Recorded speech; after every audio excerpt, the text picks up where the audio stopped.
Coucou tout le monde! Aujourd'hui, nous allons vous présenter les futures sorties de juin. Ce soir, nous allons parler de tous les jeux qui vont arriver courant juin jusqu'à fin juin. Alors, comme d'habitude, beaucoup de jeux. Du coup, nous avons fait une sélection des jeux qu'on pense qui sortent du lot, qui vont nous plaire, nous, qui vont peut-être vous attirer. Et ensuite, à la fin, on fera comme d'habitude ce qu'on appelle le Pitch Express, qui, je vous rappelle, est juste une présentation ultra rapide des jeux que nous n'avons pas retenus. Bienvenue dans les futures sorties de juin. Alors, on passe on commence avec le 7 juin avec Celtae. Je sais pas comment ça se prononce, mais c'est de chez Matago. Tout à fait. Donc Celtae, dont... je m'habitue. Donc l'auteur, c'est Orlando Sa, et l'illustrateur, c'est Mialdo Dimistreschi. Et donc édité chez Matago, enfin localisé par Matago, hein, puisque l'éditeur de base est un éditeur, je crois, anglais. Je ne voudrais pas dire de bêtises. Et donc dans Celtae, on va diriger en fait une tribu de vikings. Et alors c'est un jeu qui pourrait paraître à sa couve un jeu presque expert, et en fait ça en est rien. C'est plutôt un jeu finalement initié. Voilà, on est sur de l'initié assez léger. Vous voyez sur BGG, il est classé... combien il est classé sur BGG? Voilà, il est classé en dessous de 3, on a 2,87, donc c'est du l'initié tranquillement. Et quel est le but du jeu? En fait, on va chacun incarner donc un clan de vikings et on va un peu faire notre vie de viking à peu près. Nous allons avoir ici des jetons qui représentent en fait notre tribu, les jetons de notre tribu.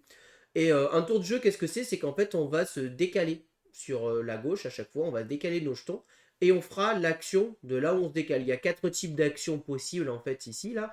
Alors, je me rappelle pas de tout, mais ici, je crois qu'il y a une action pour combattre, il va y avoir une action pour construire des bâtiments, une action de récolte, et une dernière action dont je me rappelle plus. Et en fait, ouais, voilà, vous allez vous décaler, faire l'action, tout simplement, et ça passe au joueur suivant. Voilà, ça va être à peu près ça le jeu. Alors évidemment, ça reste des règles très simples. Ici, vous allez avoir une rivière de cartes. Ici, vous allez avoir les zones, en fait, quand vous allez construire, vous allez déclencher évidemment des petits bonus, des petites choses. Mais finalement, voilà, on va être sur un jeu assez simple, assez efficace, a priori. Les retours étaient plutôt mitigés moi, les retours que j'avais vus. Maintenant, je n'y ai pas joué et je vous avoue que moi, je suis quand même assez intéressé par ce jeu-là. J'aime les jeux de vikings, déjà, le thème est un thème qui me parle énormément.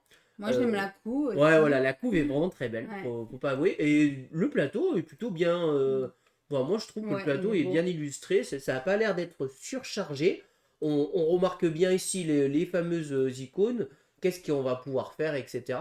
Donc, moi, plutôt intrigué par celui-ci. Je pense que c'est possible que si Matago a des boîtes presse, qu'on en demande une. Parce que bon, moi, je vous en parlerai bien. Voilà, je vous avoue que je vous en parlerai bien. A priori, il tourne bien, aussi bien à 2 qu'à 4. Il n'y a pas vraiment de soucis de configuration. Mais voilà, ce qu'il faut savoir vraiment, c'est qu'au final, par rapport à ce que montre la couve, on reste sur un jeu à peu près classique, avec un thème présent, et une mécanique qui n'est pas forcément la plus originale qu'on ait vue. Voilà. Donc voilà, on commence tout doucement donc avec Celtae. On passe avec un petit microgames Room 25 de chez Matago. Alors, Room 25 Double Rush, en fait, c'est donc un microgame dont l'auteur est François Rouzet, illustrateur Yann Moussu. Et c'est un microgame en fait qui va reprendre le principe du jeu Room 25, le jeu de plateau qui existait avant, là ici Room 25 Ultimate, qui était le principe de Room 25. Qu'est-ce que c'était? C'est en fait de s'échapper d'un labyrinthe. Voilà. Nous sommes coincés dans un labyrinthe et nous allons devoir nous y échapper. Alors, je n'ai pas trouvé beaucoup d'images, malheureusement, à pouvoir vous montrer. Je vais normalement en trouver un petit peu ici. Voilà. Mais il n'y a vraiment pas beaucoup à trouver. Mais ici, en fait, en gros, on va incarner chacun un personnage. Ça, ce sont les actions que nous allons pouvoir faire parmi 3 possibles. Et chaque personnage a une petite asymétrie, en fait, puisqu'on va chacun avoir un bonus qui, pour le coup, va être différent. Et donc, le principe, c'est que nous allons devoir passer de salle en salle. Alors, ce sont un peu des salles un peu à l'ambiance Cube. Je sais pas si vous voyez le film Cube, voilà. On est un peu dans cette ambiance-là où on arrive dans une salle, il se passe des choses, voilà. Ici, c'est une salle mortelle, voilà. Vous êtes éliminé, vous perdez cette manche. Donc là, on était tombé sur une mauvaise salle. Et le but du jeu, c'est pas du tout coopératif, hein, c'est de réussir à s'évader avant l'autre joueur. Là où c'est rigolo, c'est qu'en fait, on va pouvoir jouer des actions, des choses qui vont interagir avec notre adversaire. Je te prends cette salle, je vais te révéler cette salle, etc. On va vraiment pouvoir interagir assez fortement avec notre adversaire. Alors évidemment, on est toujours sur cette même gamme. Donc là, on est sur un jeu spécifique à 2 joueurs, sur des durées à peu près de 15 minutes. Donc bah, malheureusement, comme je vous dis, je ne peux pas avoir plus de détails que ce que je viens de vous dire, parce que je n'ai pas vraiment beaucoup plus de choses à vous raconter sur la mécanique centrale du jeu. Mais voilà, le principe, on va devoir s'évader. Franchement, nous et Gaël, on aime bien les microgames. Ouais. Moi, le thème me plaît. Voilà, dans l'univers du jeu télévisé futuriste familier des joueurs de Room 25, on va devoir s'évader. Donc, bah, franchement, je le testerai bien à l'occasion, celui-ci. Voilà ce que je peux vous dire sur Room 25. On passe à Tucana Builders de chez Matago. Alors, Tucana Builder, un jeu dont l'auteur est Elfey Swenson et Christian Amundsen Desby. Désolé, alors la prononciation c'est une catastrophe. Les illustrateurs c'est Djermund Bon Ovda Uninia Yann Moussou. Voilà, à vos souhaits. Alors, qu'est-ce que nous allons faire dans Tucana Builder? Dans Tucana Builder, c'est en fait le principe, on va devoir construire un petit peu, c'est un jeu de pose de tuiles. On va avoir chacun notre tuile dessus, donc ça va reprendre un peu des mécaniques un peu qui vont vous parler, un peu comme Savannah Park, Caldera Park ou encore Teki City. Puisque en fait, on va piocher une tuile et on va devoir la poser quelque part sur notre plateau. Le but du jeu, c'est, on a ici des petits huttes de couleurs. On a 2 bleus, 2 rouges et ici 2 jaunes. Il va falloir faire un chemin avec sur le chemin bleu qui est principalement des singes bleus. Sur le chemin jaune qui est principalement des singes, alors je ne sais pas si c'est des singes ou un autre type d'animal jaune. Et sur les bâtiments rouges, les huttes rouges, plutôt des serpents rouges. Voilà, donc en gros, il va falloir essayer de faire des chemins qui les relient avec les couleurs. En plus de ça, vous allez avoir des petits toucans. Eux, des toucans, ce sont des animaux joker qui comptent pour tout. Et à la fin de la manche, une fois qu'on a rempli entièrement en fait, notre petit plateau, on va compter le nombre de points que je marque avec les chemins reliés. Là, je marque 1, 2, 3, 4, 5. Voilà, vous voyez, je vais suivre mon chemin tout simplement et prendre tous les bleus. Ensuite, je vais faire pareil pour le chemin rouge, pareil pour le chemin jaune. Mais après, on va faire une deuxième manche. Et la deuxième manche, ceux qui restent en place, qu'on n'aura pas bougé, vont rescorer une deuxième fois x2. Du coup, bah, il va falloir en fait essayer de réfléchir à quel moment des chemins je vais les garder, à quelle tuile je vais enlever pour dire je peux faire mieux, je peux optimiser mieux. Et voilà, c'est à peu près aussi simple que ça. Alors on va avoir 2-3 petites actions bonus, mais voilà, dans l'ensemble le jeu c'est juste ça. Et à la fin, celui qui a le plus de points de victoire remporte la partie. Et là c'est en fait le paquet de cartes, en fait on va révéler un paquet de cartes et on va dire voilà c'est une tuile volcan. Qu'est-ce que ça veut dire? C'est qu'on doit tous poser une tuile sur une zone d'un volcan. Voilà, tout simplement. Ça nous impose une zone où on doit poser. Évidemment, il y a plusieurs zones possibles. Par exemple, ici, j'ai 2 zones grises. Si je tire une carte grise, je vais devoir poser sur une zone grise. Voilà. Donc, voilà un peu comment va marcher Tucana Builder. Bon, moi, je pense que c'est un jeu mécaniquement qui, avec Gaëlou, ça va nous plaire. Puisqu'on est assez fan des jeux comme Savannah Park, Tekitiji, tout ça. Voilà. Très clairement, est-ce qu'il révolutionne ce qu'il y a à l'heure actuelle? Non, ça a l'air d'être vraiment pas trop original. Ça a l'air d'être du déjà vu. Si ce n'est que c'est dans le monde de Tucana et tout ça, mais voilà, ça n'a pas l'air de révolutionner le game, cependant, ça a l'air d'être un jeu plutôt plaisant. Je pense que c'est déjà un jeu qu'on peut classer, on va dire, dans la catégorie des hockey games. Je pense pas que c'est un jeu qui va me transcender, mais je pense que c'est un jeu qui plaira, qui trouvera son public et où on peut passer un bon moment. Voilà. Donc moi, assez intrigué, je trouve que le jeu est plutôt bien illustré. Moi j'aime bien les illustrations, donc on remarque que c'était pas des singes, c'est des petites panthères, on dirait. Panthères jaunes.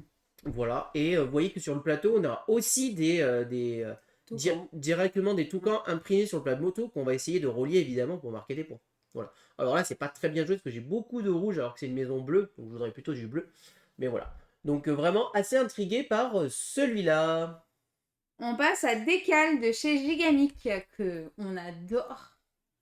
Ce jeu, on y a joué 2 fois, toujours aussi bien. Alors Décal fait partie de ces jeux qui, je pense, pour le mois de juin, fait partie un peu des hits du mois de juin. Ouais. En tout cas, nous, c'est vrai qu'on est déjà conquis par ce jeu. L'auteur est Claude Clément, qu'on a rencontré d'ailleurs, Oui, et puis je savais même pas que c'était lui. quelqu'un de très très sympa. Ouais. Et l'illustratrice, c'est Joey, et donc ça sera édité chez Gigamic. Et Décal, alors c'est un peu facile de dire ça, mais c'est un peu le nouveau Skyjo. C'est le nouveau Skyjo dans le sens où c'est un Skyjo un petit peu plus réfléchi, un peu plus malin, qui perso me plaît, qui peut-être déplaira à ceux qui veulent trop réfléchir, parce qu'il va quand même être beaucoup plus piégeur que ne peut l'être Skyjo, pour le coup. Qu'est-ce que vous allez faire dans Décal? En fait, c'est très simple comme jeu, hein. Vous allez faire comme dans Skyjo. Vous allez faire votre petit tableau de 4 par 4. Et vous allez retourner toutes vos cartes sur le côté Décal. Voilà. Un tour de jeu, qu'est-ce que c'est? C'est vous allez révéler une carte de votre choix, vous la prenez, vous la révélez et vous la foutez au centre. Là, par exemple, ils ont chacun révélé une carte et l'ont mis au milieu. En commençant par celui qui a le jeton Décal, qui est donc le premier joueur, il va devoir récupérer une de ses tuiles, mais, et c'est là la différence, comparé à un skijo où vous allez remplacer une carte ou alors révéler une carte, cette fois-ci, vous n'allez pas prendre la carte et la remplacer dans le trou. Non, pas du tout. Vous allez devoir prendre la carte et vous allez devoir décaler, d'où le jeu décale, une colonne ou une ligne. Par exemple, si je prenais ce 4, je pourrais le décaler en le mettant là-haut et je décalerai tout ceci en faisant descendre le 4 ici, le 10 serait ici, le 10 serait ici et le 4 que j'ai pris se retrouverait là-haut. Alors là, si je suis malin, je ne prendrai pas le 4. Je prendrai plutôt le 8 que je ferai décaler en dessous. Pourquoi? Parce que du coup, là, j'aurai 2 8 côte à côte. Et en fait, en fin de partie, dès que 2 chiffres minimum sont ensemble, dès que j'ai formé au moins un groupe de 2, je les enlèverai. Et comme dans Skijo, le but, c'est d'avoir le moins de points. Et à la fin de la partie, on additionne. Et celle qui a le moins de poids remporte la partie. Alors, ça peut se jouer en plusieurs manches gagnantes. Et voilà. C'est comme ça que va tourner le jeu. Évidemment, le jeu s'arrête dès que tout est révélé. Et là où il est malin, c'est que c'est vrai qu'au début, ça se passe plutôt bien. Et puis petit à petit, on va se dire, merde, je vais devoir décaler là, je vais casser mes trucs. Et du coup, ça demande quand même un petit manège dans son cerveau de réflexion, de se dire, attends, si je fais ça, ça va se décaler comme ça et tout ça. C'est pour ça que, en soi, on le compare à Skijo, mais en soi, il est quand même un peu plus... il fait un peu plus réfléchir qu'un Skijo. Il plaira probablement pas à tout le monde. Moi, personnellement, je suis assez conquis. On l'a joué plusieurs fois, on l'aime beaucoup. Ouais, 2 fois. Voilà, et on espère pouvoir vous en faire une partie sur la chaîne. Décale. Voilà, décale. On passe à Link City de chez Banjo. Alors, Link City, c'est un jeu dont l'auteur est Emilien Alquier et l'illustrateur Mathieu Kloss. Et bon, alors là, on va aller assez rapide, hein, je ne vais pas avoir besoin d'aller plus loin qu'ici. Link City, c'est du jeu d'ambiance dans lequel il va falloir faire deviner des mots. Comment vous allez faire deviner des mots? Alors, je vais quand même devoir vous montrer ici pour voir une image un peu plus de près de ce que je veux vous montrer. Voilà. Donc en fait, ici, vous allez par exemple avoir des cartes qui vont être posées et vous allez construire en fait votre ville. Voilà, ce sont vous êtes le maire d'une ville et vous construisez la banque, la prison, vous construisez des immeubles, vous construisez voilà, un cirque, un parc, voilà, plein de choses. Et à votre tour de jeu, celui qui est le maire, il va poser 3 plots sur 3 mots. Voilà, et c'est avec ceux qu'on va essayer de construire. Et il va falloir que les autres joueurs, ils trouvent quel mot, par rapport à comment c'est fait, quel bâtiment est le plus approprié par rapport à la configuration. Dans l'exemple que j'ai vu, par exemple, eh ben, la personne, elle avait mis le cirque à côté de l'école et à côté de l'hôpital. Et il disait, bah oui, c'est le cirque qui va sûrement, c'est sûrement ça la bonne réponse. Parce que le cirque à côté de l'école, c'est plutôt malin, les enfants qui vont au cirque, etc. Et à côté de l'hôpital, pourquoi ça peut être malin? Non pas que les gens du cirque peuvent aller à l'hôpital s'il y a eu un accident, mais plutôt au fait que les gens du cirque pourraient aller à l'hôpital pour justement faire sourire les enfants malades. Et du coup, voilà, par rapport au jeu, ils se disent que le cirque voilà, pourrait être le bon endroit. Par exemple, une prison, à l'inverse, si je mets la prison à côté de l'école, bon, il y a peu de chances que ça soit là parce qu'on ne va pas trop mettre une prison à côté de l'école. Un problème, hein. Voilà, c'est un peu comme ça que ça va fonctionner le jeu, donc j'ai pas toutes les mécaniques en tête, mais voilà. En fait, voilà, il va placer les 3 plots de chantier à côté de lieux existants, et en secret, la personne qui joue le maire va prévoir pour chaque plot un nouveau lieu, et on va faire grandir notre ville petit à petit. Voilà. Et moi, je pense que c'est du bon jeu d'ambiance. Je pense qu'il y a vraiment moyen de rigolo. rigoler et tout. C'est pas un jeu que vous verrez sur la chaîne et qu'on vous présentera à deux. Mais je pense que les gens qui cherchent un jeu d'ambiance et pour passer un bon moment, je pense qu'ils cochent pas mal de cases. Link City. On passe à Split de chez Musoka Studio. Alors, Split, c'est un jeu au final. Alors, on l'a mis, je m'en suis rendu compte après. On est en fait un jeu pour enfants, quasiment. Ah, ok. Donc, l'auteur c'est Yusuke 6 ans, Sato ouais, il y en a. et l'illustrateur c'est Nosaru Saito. C'est un jeu qui, en fait, est une sorte de Tetris pour enfants. Pourquoi? Parce qu'en fait, le principe du jeu est tout simple. Vous révélez une tuile, une carte, vous avez cette forme, et c'est un jeu de rapidité. Le premier joueur qui retrouve les deux figures qui composent ceci, le prouve et marque un point. Voilà. Donc là, par exemple, si on cherche 2 minutes, qu'est-ce qui pourrait représenter cette figure-là? Eh ben, c'est ce grand L qui est là-haut, qu'on va retrouver ici, qui fait ce L ici. Et c'est cette figure-là qui va venir pencher en forme miroir ici. Ah oui. Donc là, il faut rapidement avoir pris ce grand L rose et cette figure orange. Donc c'est de la rapidité, voilà. Mais ça reste très simple. Je ne sais pas combien il y a de cartes différentes pour pas connaître les figures par cœur. Mais voilà, c'est vraiment du petit jeu assez classique et qui permet en fait aux enfants de découvrir un petit peu comment on peut faire des figures et un peu apprendre la vision dans l'espace. C'est pour moi. Split. On passe à Pas dupe de chez Lucy Light. Pas dupe. Donc l'auteur est Clovis Béraud et l'illustratrice Marine Caron. Et alors pas dupe, on est pareil. Dans du jeu d'ambiance, cette fois-ci plutôt du bluff principalement. Qu'est-ce que ça va être le jeu? C'est un jeu où il va falloir savoir un petit peu imaginer. C'est typiquement le genre de jeu que Gailou n'aimera pas. Puisqu'en fait, pas dupe, c'est une sorte d'officialisation d'un jeu que personnellement j'ai déjà joué. On a déjà joué quand on faisait des jeux à boire ou qu'on a déjà joué quand on faisait au lycée, des choses comme ça. C'est qu'en fait, il y a une personne qui va raconter une anecdote Ouais. et les autres joueurs vont devoir savoir si elle est vraie ou si elle est fausse. Ah oui. Est-ce que ce que je raconte, ça m'est vraiment arrivé ou pas? Voilà. Sachant qu'il y a quand même des cartes qui vont vous aider dans un thème. En fait, vous avez pioché un thème. Et là, par exemple, vous allez devoir faire une anecdote personnelle sur un voyage. Donc là, par exemple, l'anecdote, c'est je suis déjà allé dans 9 pays d'Asie différents. Et chaque joueur va pouvoir dire si oui ou non, il pense que ce qu'il raconte, c'est vrai ou si c'est du pipeau. Alors bien évidemment, du coup, ça permet un peu de s'ouvrir aux joueurs. C'est un jeu qui permet de se connaître, d'apprendre à se connaître, etc. aussi pour ça. Évidemment, si vous jouez avec votre famille, je pense pas que ce soit le plus intéressant parce que je pense que vous connaissez beaucoup de choses et qu'il y a de grandes chances que vous sachiez si c'est une anecdote ou pas, quoi. Alors évidemment, ça permet de révéler des petits secrets, des petites choses croustillantes, des petites choses rigolotes, mais dans l'ensemble, c'est plutôt un jeu que tu vas jouer entre ados ou plutôt que tu vas jouer voilà, au lycée pour t'amuser, etc. Voilà, Pas dupe. pas du... On passe à Petite Mère de chez Yellow.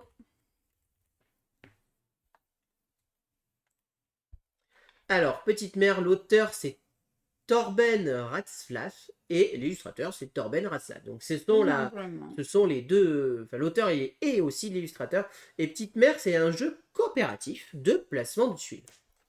Nous allons, alors je suis hyper fan des illus. Moi je sais pas toi, mais moi je trouve ça vraiment très très joli. D'accord. Et le principe du jeu, qu'est-ce que c'est? C'est qu'en fait au début de la partie vous allez avoir un paquet de tuiles. Et vous allez avoir des tuiles en main.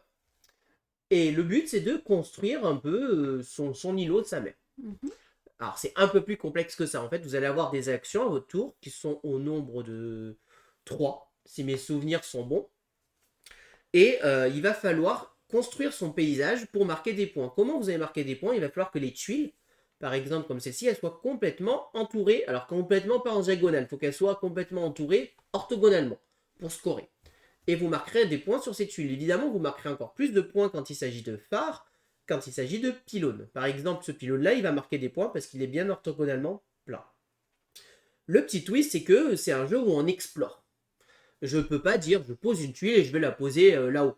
Voilà, là je vais la poser là. Non, ça ne marche pas comme ça. Il va falloir que je déplace mon bateau. c'est un jeu d'exploration, donc il faut que je déplace mon bateau. Et par exemple, mon bateau, si je viens le déplacer sur cette éolienne-là, je vais avoir le droit de poser une tuile ici pour une action. Voilà. Et en fait, c'est un jeu, il va falloir essayer de se comprendre avec son adversaire, son coéquipier plutôt d'ailleurs. Oui. Et surtout, aussi, bien évidemment, il va falloir que ça soit une tuile qui corresponde au schéma. Je ne vais pas pouvoir poser, là par exemple ici, vous voyez qu'on a un bout de terre, je ne peux pas poser une zone de pleine mer ici. Il y a de la terre. Je suis obligé de fermer cette terre ou de faire une ouverture. Voilà. Comme Carcassonne. Voilà, il va falloir un peu, voilà, exactement, c'est un peu un Carcassonne des mers, ça fait un peu penser à ça, si ce n'est que c'est coopératif. Et on va avoir en fait 3 jetons, 2 ou 3 jetons de déplacement en fonction du nombre de joueurs. Je crois que c'est 3 ou 4 même en fonction du nombre de joueurs. Et vous allez en fait dépenser un jeton déplacement pour vous déplacer votre bateau. Voilà, tout simplement. Et ensuite, tu vas jouer 3 tuiles. Voilà, tu peux jouer jusqu'à 3 tuiles. Alors, tu peux en jouer moins si tu veux, mais en général, tu n'as pas trop intérêt. Et voilà, et on va jouer comme ça petit à petit jusqu'à ce que nous ayons posé et qu'on nous ayons un petit peu organisé au mieux le jeu. Voilà. Et à la fin de la partie, comme je vous ai dit, on marque des points pour chaque tuile en fait qui a été totalement entourée, sachant que les phares rapportent plus de points, les pylônes aussi, alors qu'une tuile normale rapporte que 1 point. Voilà. Il y a des petites variantes justement avec les éoliennes, les choses comme ça qui permettent un peu plus de compliquer le jeu et de booster le jeu. Et aussi, les tuiles doivent être toujours posées dans le même sens. On voit les flèches ici. Là. Voilà, on ne peut pas tourner la tuile comme on veut. Il faut vraiment la poser dans le sens demandé. Voilà. Donc voilà ce que je peux vous dire sur Petite Mère. On passe à Rebelle Princesse de chez Gigamic.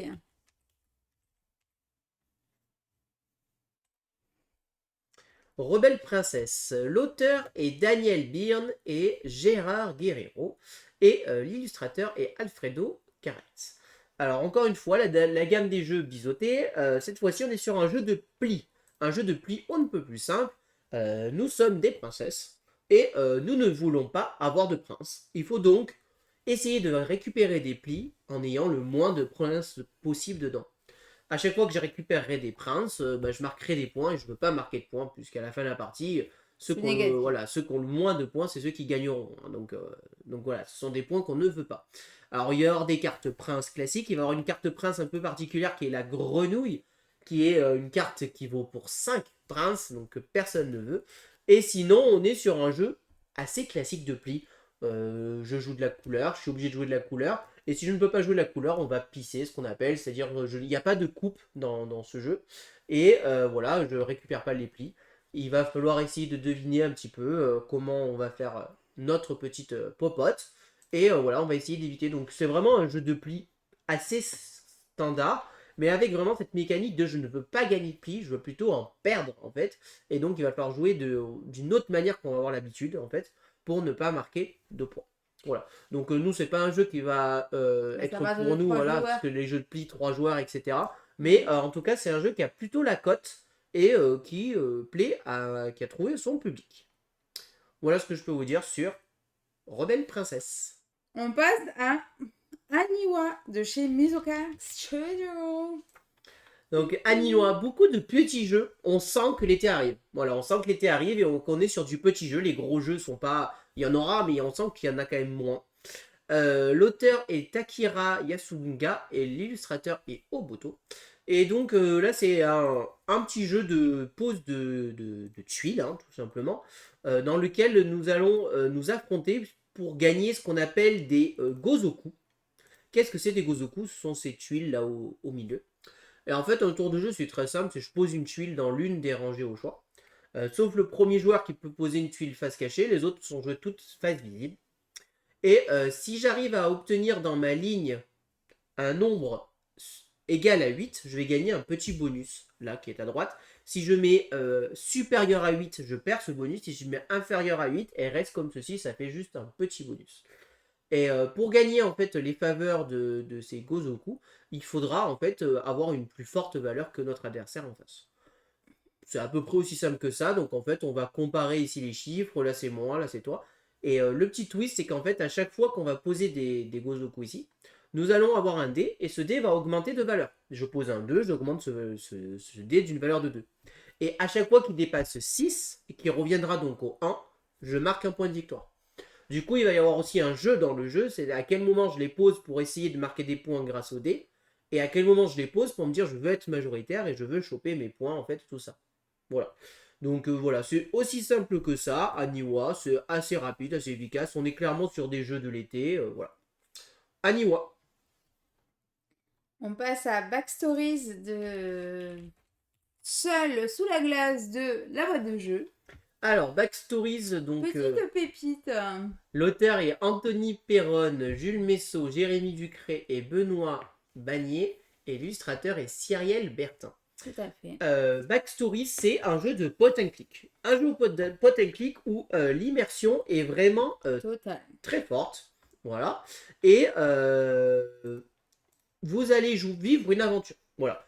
Vous n'allez pas du tout essayer de gagner quoi que ce soit. Vous allez vivre une petite aventure ensemble. Et le but du jeu, c'est d'essayer de résoudre cette aventure, en fait. Là, dans Perdu sous la glace, on va se retrouver perdu sous la glace. Il va falloir essayer de s'en sortir. Voilà. Alors, je ne vais pas vous spoiler. Nous l'avons fait à Cannes. Nous avons eu la chance de le faire en avant-première. Et très franchement, j'ai été très très surpris par ce jeu parce que il coche vraiment beaucoup de cases.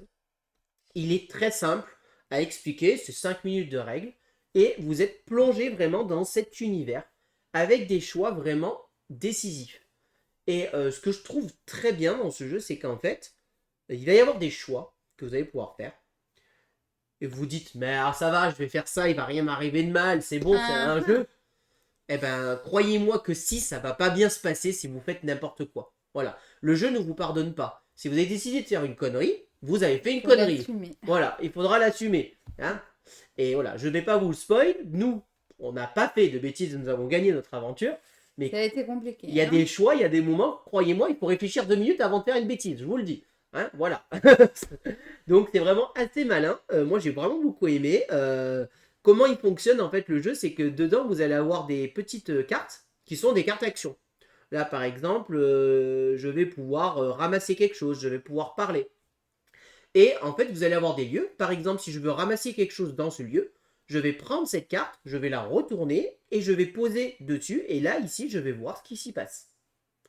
Et là, sans vous spoiler quoi que ce soit, ici par exemple au début de la partie, on voit que là ce monsieur a le dos tourné et qu'il y a un sac. Et ben il y a une option où je peux potentiellement voler le sac de ce monsieur. Ou alors j'ai une option où je peux aller parler à ce monsieur. En fonction de comment vous avez envie de jouer votre aventure et comment vous voulez le faire, voilà. Ici par exemple ce sont 2 néo-nazis et vous pouvez aller taper la discute avec eux si vous voulez. Ou alors, vous pouvez aller essayer de leur voler aussi quelque chose. Enfin, voilà. Il y a plein de possibilités. Je ne vais pas rentrer évidemment dans le jeu total, puisque le but, c'est que vous le découvriez et qu'il n'y ait pas de spoil. Mais voilà. Par exemple, avec eux, je vais pouvoir discuter, parler, ou alors fouiller, ramasser, explorer la zone. Voilà. Donc, c'est vraiment très malin. C'est très très bien édité. La boîte est vraiment super belle. Bien évidemment, c'est un jeu one-shot. Une fois que vous connaissez l'histoire, vous n'allez pas la rejouer. Hein, je ne vois vraiment pas l'intérêt de la rejouer. Donc c'est un jeu qui est voué à se faire partager, à faire découvrir à la famille. Et moi, je vous encourage vraiment à y jouer. Ils annoncent 1 heure de partie. On a mis environ 1 heure à y jouer. Et on passe vraiment un super moment. Le prix est de 13,50 €. Bon, on est dans la gamme de prix de ces jeux-là pour moi. Il n'y a pas... C'est pas donné, mais en même temps, on est dans la gamme de prix. Voilà, quand on sait qu'un Unlock est à 35 €, on est à peu près dans la même gamme de prix. Donc voilà ce que je peux vous dire sur Backstories. On passe à Tropicool de chez Potam Games. Potam Games. Alors, Tropicool, dont l'auteur est Gallon Magic et l'illustrateur est Apolline Etienne. Alors, Tropicool, c'est pareil, c'est du petit jeu, hein, à la limite du jeu enfant aussi. Le principe, c'est qu'on va chacun avoir un petit canoë, voilà, et on est sur un petit lieu paradisiaque, et on veut des décocos. Les décocos, c'est ça, voilà. Et c'est une sorte de jeu de rapidité. En début de partie, on va cocher ici des cases qui sont numérotées de 1 à 6. Si je coche le 1, je le mets en 1, le 2 en 2, le 3 en 3, etc. Bon. Ensuite, on va jeter les dés. Et si par exemple il y a un 2, je vais vouloir récupérer un 2 pour me mettre sur le numéro 2. Voilà. Pour pouvoir cocher des points. Voilà. Évidemment, après, quand on va cocher ici à gauche et en haut et à gauche, on va former des diagonales et on va marquer des points. Voilà. Bon, c'est vraiment très simpliste. Je vous avoue que j'ai pas été plus emballé que ça par les règles. Ça sera distribué par Abby Games qui en a fait une petite review que j'ai regardée qui est plutôt bien faite. Alors bon, la note ne veut rien dire, hein, il n'y a eu que 4 votes et la complexité pareil. Donc voilà, si vous cherchez un petit jeu pour jouer avec les enfants, n'hésitez pas. Trop cool. On passe du coup au 14 juin avec Charlatan de Belcastel, le duel de chez Schmitt. Alors, Charlatan de Belcastel, le duel. Donc, l'auteur, c'est Wolfgang Warsch et l'illustrateur, c'est Denis Lawson. Donc, Donc, il n'a jamais joué au jeu de base, ce serait intéressant de faire le duel. Hein. oui. Bah, en fait, les Charlatans de Belcastel, c'est ça, c'est un jeu qui est du stop ou encore. Hein. C'est un jeu très connu de stop ou encore qui permet de fabriquer des potions. Il faut continuer à piocher, mais à faire attention, il ne faut pas faire exploser tout simplement la marmite. Voilà. Bon, je simplifie le jeu, mais en gros, c'est ça. Commencer les charlatans de Belcastel duel, ben, en fait, il va reprendre un peu la même mécanique, si ce n'est que cette fois-ci, ils ont installé un petit peu de tir à la corde. Voilà. Ils ont installé un petit peu de tir à la corde. Hop. Euh, donc là, ici, vous allez avoir le plateau. Donc, vous allez avoir toujours vos deux potions pour pouvoir mettre vos ingrédients dedans. Et en fait, cette fois-ci, vous allez avoir des malades. Et il va falloir attirer les malades à vous. Dès que vous attirez un malade jusqu'à vous, vous marquerez des points. Pour les attirer, il va falloir que vous piochiez les bons ingrédients pour pouvoir les attirer. Voilà, tout simplement, c'est marqué là-dessus. De manière assez simple, c'est comme ça que ça va se passer le jeu. Et sinon, vous allez reprendre à peu près la mécanique de base du jeu, du stop ou encore. Vous allez prendre des ingrédients et c'est un jeu de backbuilding. Donc vous allez prendre ces ingrédients, vous allez les mettre dans un sac et vous allez piocher petit à petit ces ingrédients. Pareil, il ne faudra pas être trop gourmand au risque de faire exploser la cocotte. Voilà. Alors je dis la cocotte, mais c'est la marmite, appelez ça comme vous voulez. Et savoir vous arrêter quand il faut pour obtenir ce qu'il veut. Voilà. J'ai eu des retours un petit peu mitigés, mais je ne sais pas vraiment ce que ça vaut. Je vous avoue que ça s'intriguait.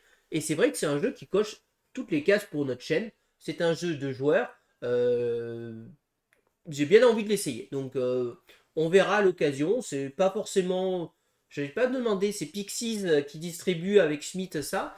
Enfin, c'est Schmitt qui est l'éditeur, mais ils sont distribués par Pixies. Donc à voir si potentiellement on peut se le procurer. C'est pas forcément dans ma priorité des jeux, mais je suis quand même intrigué parce que c'est vrai que nous n'avons jamais joué au jeu de base. Il faudrait qu'on les joue à un de ces quatre parce qu'il fait partie de ces classiques du jeu de société. Moi, je pense que le côté stop ou encore, avec un peu de chance, me dérange peut-être un peu, mais après, c'est parce que je suis pas forcément le plus grand fan de cette mécanique de base. Hein. En fait, le stop ou encore, c'est pas forcément la mécanique de jeu que je préfère. Mais bon, il a quand même de très bons retours, donc c'est un excellent jeu, il n'y a pas de souci là-dessus. Voilà ce que je peux vous dire sur les charlatans de Belcastel, le duel. On passe à Strato de chez Helvetic. Alors Strato, l'autrice c'est Sophia Wagner et l'illustrateur c'est Croco Tame. Chez Helvetic, alors j'ai pas eu beaucoup d'infos dessus, c'est un jeu sur la météo. Voilà. Nous allons devoir coopérer, donc c'est un jeu coopératif en multiniveau et chaque scénario va nous amener à une rejouabilité et à un challenge. Donc en fait c'est une sorte de, j'allais dire de casse-tête, mais pas forcément de casse-tête, mais il va falloir placer les cartes astucieusement pour reformer la météo comme on le souhaite. Voilà. J'ai pas, malheureusement, j'étais intrigué, je vous avoue que c'est un jeu qui m'intéresse, moi j'aime bien le truc comme ça. Mécaniquement, on va retrouver principalement du jeu coop et une mécanique d'action. Voilà. J'ai pas de détails de plus sur les mécaniques. Voilà, action, coopération. Et bah, faudra voir, je pense que c'est un jeu où on va devoir poser les cartes dans un certain sens pour que ça fonctionne. On voit ici le numéro 5, 4, 3, 2, 1 et 1, 2, 3, 4, 5 dans un certain ordre. Et là, on voit qu'on peut reformer des paysages. Là, par exemple, la tornade qui a été reformée au milieu. Et donc, c'est une sorte de mini casse-tête, je pense qu'il va falloir résoudre. Donc, bah, j'en sais pas plus, mais je l'ai mis parce que je suis quand même assez intrigué. Je trouve que c'est plutôt joli. Moi, j'aime bien l'édition et tout ça. Et puis un jeu sur la météo, c'est quelque chose qui, c'est rigolo. voilà, qui sort du lot. Donc assez intrigué en fait. Vraiment, vraiment c'est la curiosité ce jeu. Strato. On passe à Infiltrate de chez Ori Games.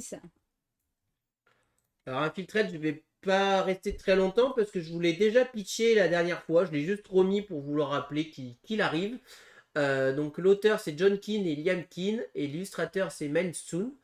Donc, de 2 à 5 joueurs, Infiltrate, c'est un jeu de coopération auquel il va falloir un peu se comprendre sans pouvoir parler. Et il va falloir trouver qui est le traître. Voilà, il y a des traîtres qui sont des cartes. Ce ne sont pas nous les joueurs les traîtres, ce sont des cartes.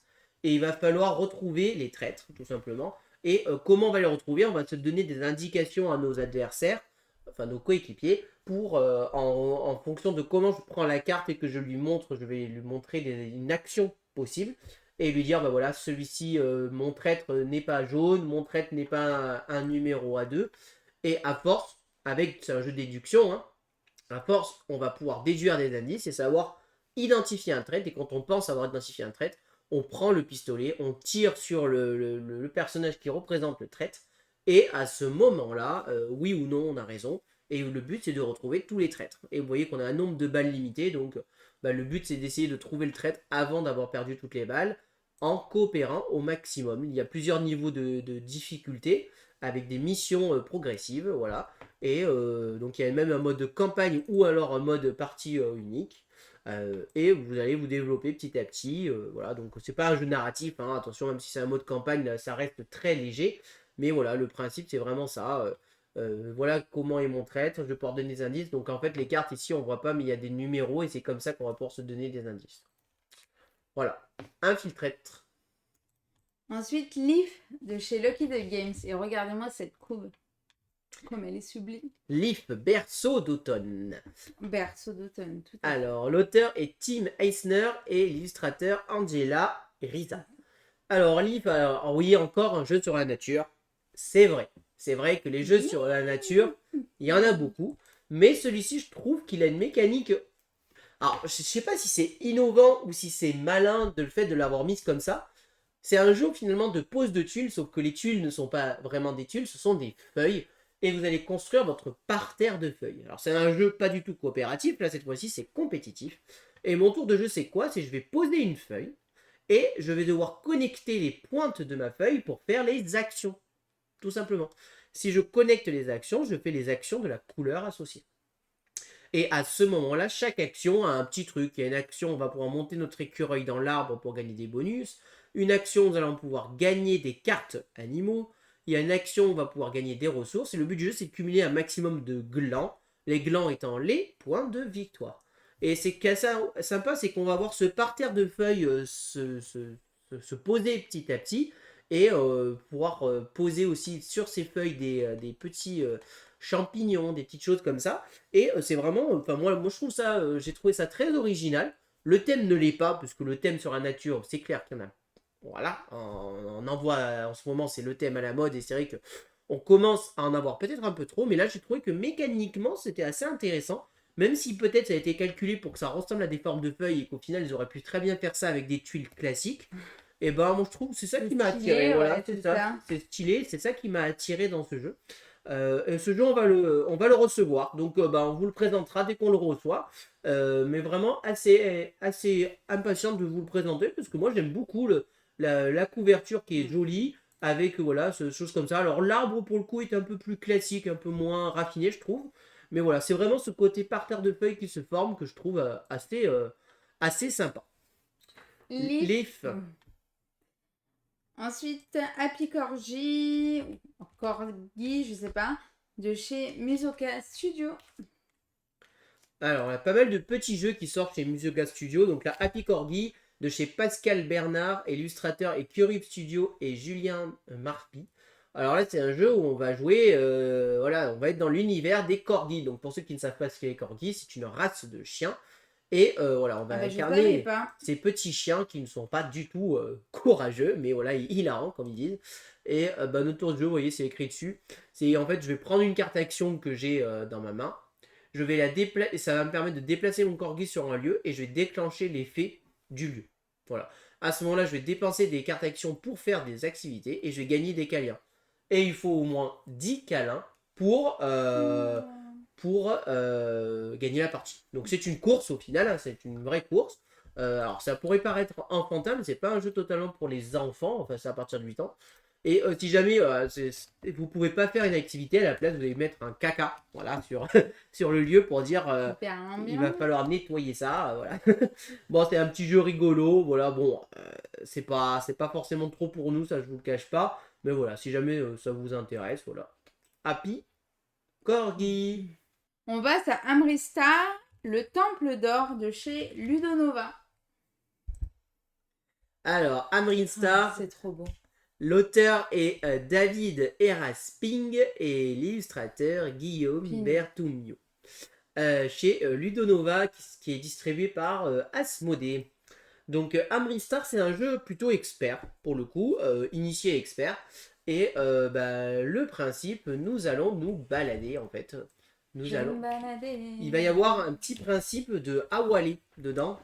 Donc, qu'est-ce que nous allons faire? En fait, je disais, il va y avoir un principe d'Awale parce qu'en fait, on va incarner des petits meeples, là, comme ceci, et on va venir, on en a 3, et on va les, comme dans Awale, c'est-à-dire on va les mettre petit à petit dans une zone. Je vais mettre dans une zone là, dans une zone là, et dans une zone là. Et le dernier que je pose, c'est là où je ferai mon action. Là, par exemple, si je suis là, je vais faire l'action associée ici, là-haut. Là, par exemple, je gagnerai 2 pièces. Vous allez faire potentiellement une action bonus si le meeple que je pose est de la couleur de indiqué ici. Voilà. On va voir aussi un éléphant à nous qui va se balader, qui va nous permettre de faire des actions aussi supplémentaires. Et donc, le but, c'est que nous allons reconstruire le temple d'or, en fait, ou Sri Antin. Voilà. C'est un édifice spectaculaire mondialement connu dans un lieu sacré. Voilà. Donc, le but du jeu, c'est de le reconstruire. Donc là, on le voit, il est en train de se reconstruire ici, voilà. Et donc là, ici, il n'est pas encore terminé. Voilà. Je vous avoue que ça a l'air assez... Enfin, moi, je trouve ça assez joli. On va avoir notre plateau personnel. Évidemment, nous allons pouvoir débloquer des actions, améliorer notre plateau personnel comme dans tout type de jeu expert comme ceci. Alors, je dis expert, mais je ne sais pas à combien il est noté. C'est peut-être pas du gros expert. Si, quand même, 3,37. Donc, on est quand même sur un bon jeu expert, hein, 3,37. Hein, c'est au-dessus d'un Dune Imperium, des choses comme ça. Hein, donc, on est quand même sur du un petit peu costaud, sans pour autant atteindre les gros jeux. Et voilà. Alors, là où je me pose la question, c'est comme il y a un système d'Awale, il y a l'air d'avoir un système d'interaction entre les joueurs. Est-ce qu'à deux, il fonctionne très bien? Peut-être qu'il y a des blocages, on sait pas. La meilleure config est à 3 et à 2 les recommandés. Bon, ça a l'air de tourner, mais on sent que le jeu a peut-être un peu plus de potentiel en effet à 3 joueurs ou peut-être que l'interaction est un peu meilleure. Moi j'aime bien le thème, avec l'éléphant et tout ça, ça me rappelle un petit peu Raja of the Gange, cet univers-là, hein, vous voyez, un peu cet univers hindou et tout ça. Plus Voilà. épuré. Hein. Voilà. Là pour le coup, je trouve le plateau un peu chargé, tu vois, niveau icône et tout ça. Moi je trouve ça un peu chargé. Bon, t'as la piste de points autour, mais je sais pas. Moins que Raja of the Gange. Oui, moins de Raja of the Gange, bien sûr, mais moi je le trouve un petit peu chargé, mais dans l'ensemble ça va. Et on a le plateau double couche ici qui va nous permettre de faire des actions bonus et tout ça. Donc voilà, je vais pas rentrer dans les détails de ce qu'est capable de faire ce jeu. Je vous avoue que je suis vraiment très intéressé par ce jeu. Moi, voilà, en plus je le trouve vraiment très beau. La couve est vraiment très belle. C'est Asmodée, donc vous savez qu'avec Asmodée, on peut recevoir le jeu dans 2 semaines, tout comme on peut le recevoir dans 3 mois, tout comme on peut ne jamais le recevoir. Donc, écoutez, on verra. Mais en tout cas, ça fera partie des jeux que je vais potentiellement demander à Asmodée parce que nous, on aime bien les jeux experts et je vois que tu es autant emballé que moi sur le jeu, ça t'intrigue beaucoup. Donc c'est coché. Amritsar, le Temple d'Or. On passe à Alpina, de chez Helvétique. Alors, Alpina, petit jeu de Luc Raymond, l'auteur de Skyteam, mais aussi de Free to Play. Oui. Encore une fois, l'illustrateur Crocotane, donc c'est le même illustrateur qu'on avait vu tout à l'heure. Strato. Et Alpina, c'est un petit jeu de placement, voilà, tout simplement stratégique, familial, où lequel nous allons incarner des petits photographes afin de prendre des photos de jolis oiseaux. Et en fait, le principe c'est assez simple, on va poser des tuiles et on va venir poser nos meeples sur les tuiles pour dire, voilà, je vais valider ces points-là. Voilà. C'est un jeu qui clairement ne révolutionne rien en termes de nouveautés, etc. Mais qui a tout le mérite de bien fonctionner et bien tourner. Moi j'aime bien le thème, j'aime bien l'ADA, voilà, chercher le mot. Et celui-ci, on va pouvoir vous en parler normalement, on devrait le recevoir d'Helvétique. Et c'est vraiment, ça rentre dans ces petits jeux rapides, voilà, 15-20 minutes de partie, on fait notre petite chose de notre côté, et ça marche plutôt bien. Alpina. Ensuite, 99% pur de chez Nostromo Édition. Alors, 99% pur. Donc, l'auteur, c'est François Bachelard et l'illustratrice, c'est Julie Gruy. Alors, 99% pur, c'est un jeu, vous voyez, qui reprend très clairement l'univers de Breaking Bad. Alors, ils n'ont pas le droit de le marquer, hein, c'est pour cette raison que c'est pas marqué, mais on reconnaît très très bien l'univers de Breaking Bad. Et 99% pur est un jeu de pli. Un jeu de pli, mais bourré d'interactions, ils disent, avec une mécanique originale inspirée de l'univers à succès, Breaking Bad, bien évidemment. En fait, nous allons jouer une phase de draft qui va nous permettre de faire notre main de 6 cartes. Ces 6 cartes, elles vont être face visible, c'est-à-dire que je connais le jeu de mon adversaire, il connaît mon jeu, mais chaque carte va avoir une interaction quand on va la jouer. Voilà. Il va se passer des choses dans ce jeu. Et c'est là où l'interaction va avoir lieu, parce que chaque personnage ou objet va faire l'objet d'une parodie, et chaque carte va avoir un effet. Voilà. Et elle va pouvoir être jouée de plusieurs façons. Du coup, quand je vois les cartes de mon adversaire, je sais ce qu'il a, mais je ne sais pas comment il va jouer la carte. Est-ce qu'il va jouer la carte, entre guillemets, pour son effet immédiat? Est-ce qu'il va la jouer pour son point? Est-ce qu'il va la jouer pour sa ressource? Voilà. Ça a plusieurs possibilités, et en fonction de comment ça va se passer, ça va faire l'originalité du jeu. Alors, je ne vais pas rentrer plus dans les détails de comment ça fonctionne. Ce jeu-là, on l'a, donc on va le tester avec Gaëlou. Et si on apprécie, on vous en parlera. Tout simplement, on n'y a pas encore joué, donc je ne peux pas vous dire encore. C'est un jeu qui nous a été envoyé par Nostromo Édition en plus de 451 pour qu'on puisse le découvrir. Donc écoutez, on va le découvrir et puis si ça nous plaît, on vous en fera une review sur la chaîne et on vous en dira un peu plus. Voilà, 99% pur. On passe à Popcorn de chez Ludonote. Popcom, donc ça c'est un jeu que nous avions vu à Cannes en proto, je me rappelle. Alors l'éditeur est Alexandre Droit et Yves Hirschfield, et l'illustrateur c'est Simon Caruso, donc un illustrateur un peu connu. Popcom, c'est vraiment du jeu d'ambiance à l'état pur, hein. Faut savoir inventer, imaginer.